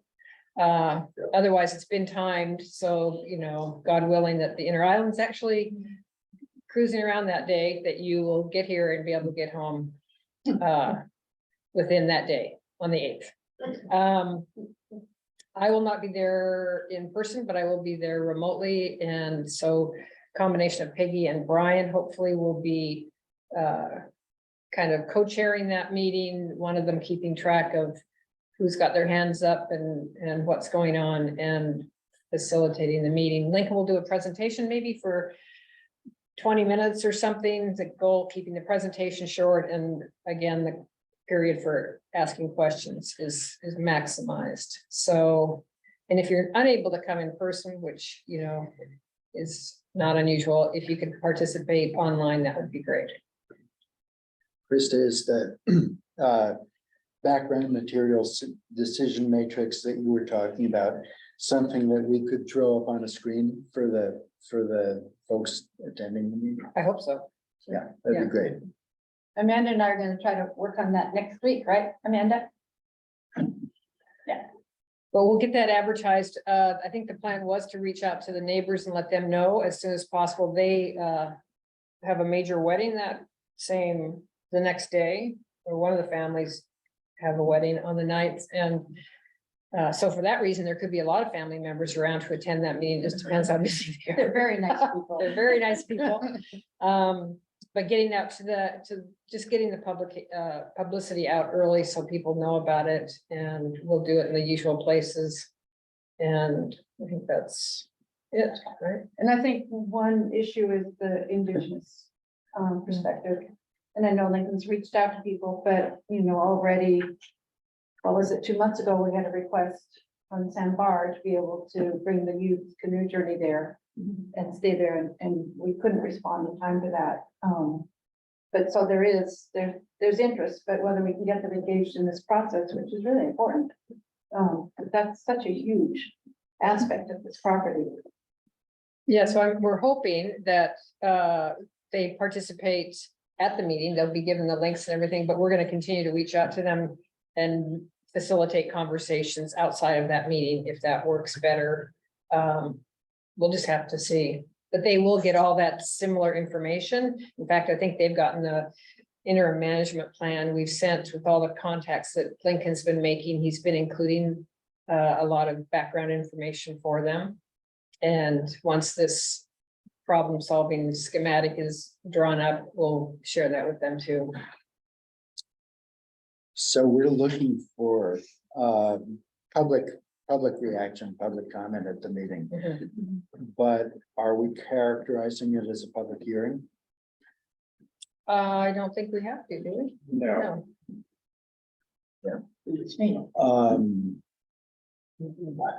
What are we telling the public in terms of the end game and the outcome? Well, we're taking their input to help us.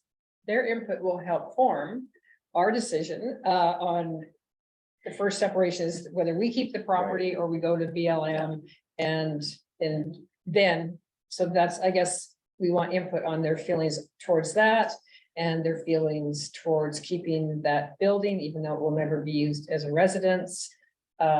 Just a couple of the key points, I guess, is what we're trying to get some clarification. I think too, it's important to remember that there is gonna be, or would be, a lot of commonality regardless of who ends up owning the property. For us, one of the key things is that we are going to allow public access. We want to do it in a way that's as respectful as we possibly can, because there's a large midden on the property. BLM would also allow public access. And I think in terms of tribal use, we probably would go down a similar pathway, trying to accommodate tribes to do various things on that property as well. Probably the major thing, we may end up holding on to that house and letting it sit there for some period of time indefinitely, perhaps. If BLM gets it, that's going to be. The house will come down. But what I was asking, we're going to tell the public that the commission will be making a decision on this in September or October. October. October Yeah, if okay. possible, Yeah. yeah. Yeah, if we can get that delay. Mike? Can't hear you. Brian asked if this was going to be a public meeting with, and isn't it? And I think the answer was no. Public hearing. No, it's Public it is- hearing. So, but it is a meeting that has to be publicized, right? Yes. Okay.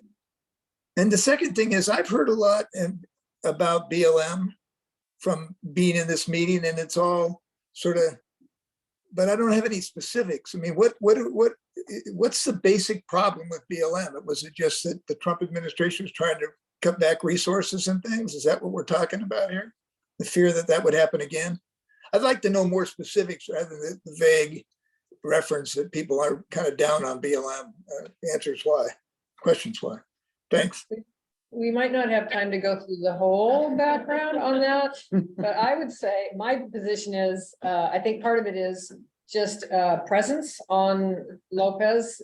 BLM has a minimal presence in the county as someone who is responsible for the national monuments sites. And this is just adding one more site, which is an attractive site.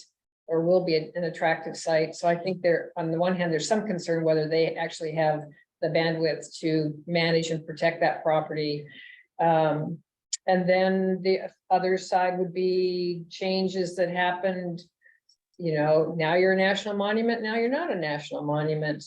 That would be part of the political thing, I guess, and. It's loss of control, certainly, and there is some fragility associated with national monument status, as we saw in that last administration.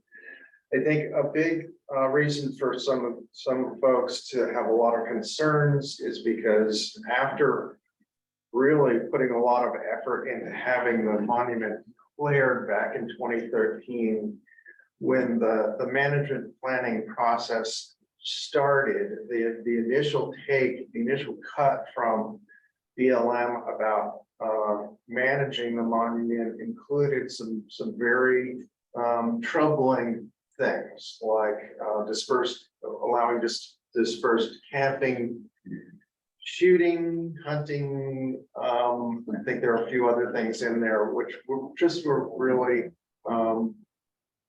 concerning particularly when you think about this national monument of having 1,000 acres. A lot of them are islands, rocks, reefs, whatever.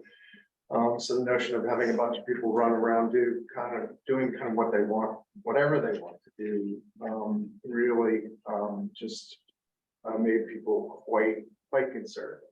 The resource management plan that was redone based on comments from the community and from the state of Washington excluded almost all of those really objectionable elements. But there just remains that concern that if you lose local control,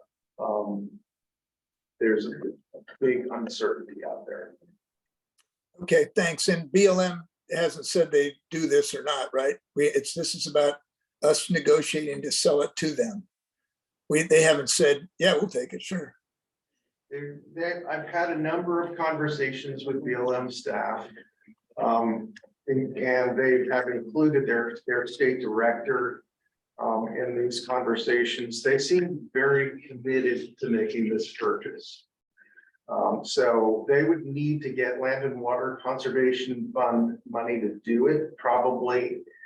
That means 2025 or 2026, something along those lines. But they seem quite eager to move forward. It's not a guarantee by any means, but what we're hearing from the agency is a high level of interest in the property. And the building would have to go. And the building would have to go. We're going to come back to this topic, obviously, but we just wanted to give you the background in preparation for the meeting on September 8th. And hopefully the additional documentation that comes will help solidify some of this for you. I am going to, with all due respect to our stewards, not go through the report or anything as submitted. It was beautiful. And our outreach and volunteer report person is probably sitting at a booth at the fair right now and coming back to collect her things. So we're going to pass on that. And this is an opportunity for public comment, but I don't actually see any members of the public there. We have Judy here. Any comment? Final comment? Put you on the spot. All my friends love the land bank. All her friends love the land bank, so that's good. That's a great way to end this. And then, did you want to do a quick?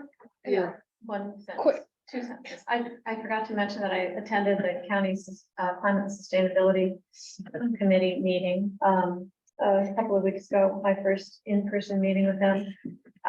Realized that we don't have a vote in any of that, so my main participation was my concern that the process was moving so slowly when their goal of 50% reduction in greenhouse gas emissions by 2030 is really soon, and this whole thing isn't even going to go to the county until 2026 or something like that for adoption. The new chair of that committee is Vince Bunis who's on the OPALCO board. He's a real tells everyone who's a hair on fire kind of guy about climate. And I thought one of the main points that was raised that I thought of was that there's a lot of concern about forest health, the amount of forest on the islands and its dryness, and concern about fire. And I am always interested in this process that we're going through. I believe they have a management plan for Orchestra Forest, but not yet for San Juan. I'm not sure about Lopez, even though the work that Doug's crew is doing is exactly the same thing. So I was curious about how we broadcast to the public how we are caring for vis-a-vis climate change, how we are caring for the forests that we control. Thanks. We'll bring that back to another meeting and we'll. Well, we already. Get- are. Maybe just one minor correction that we have a forest assessment for the reserves. We don't really have a management plan Okay. broadly for the forest, but piece by piece, we're looking And so now my final request, I need input from everyone who's on this call right now, is a commitment to December 14th and 15th for the retreat. Both things? Yeah, it's a 2-day retreat. Okay. We might even get to spend the night somewhere, Good idea. In the county, hopefully. somewhere in the county. So if you have any conflict with that date, and we'll pass it on, Amy's already left the call, but we just need to know that, because it's gonna be tricky to find any date that works for everybody, but we all should have had the 14th and 15th on our calendars. And it's an in-person meeting for sure because of all the discussion, large group, small group, socializing, all that stuff. So if you're unable to do that date, see if you can become able. And if you can't become able, then call Lincoln right away or me and let me know, and we'll see what we can do. And you're in. And this meeting, oh, it's future agenda items, they're on the bottom of the agenda, meeting adjourned. Say, Thanks, everyone. Krista, Mike Pickett, this is not for the meeting, but I think that third bullet point under future agenda items ought to be covered by our strategic plan. Yeah. I don't think that's a topic for us here. Okay, that's it. Thank you. Thanks, everybody. Stop recording. Yeah. Hey, Aaron. Come again. Right. Inside Lopezers. So, it's on the island.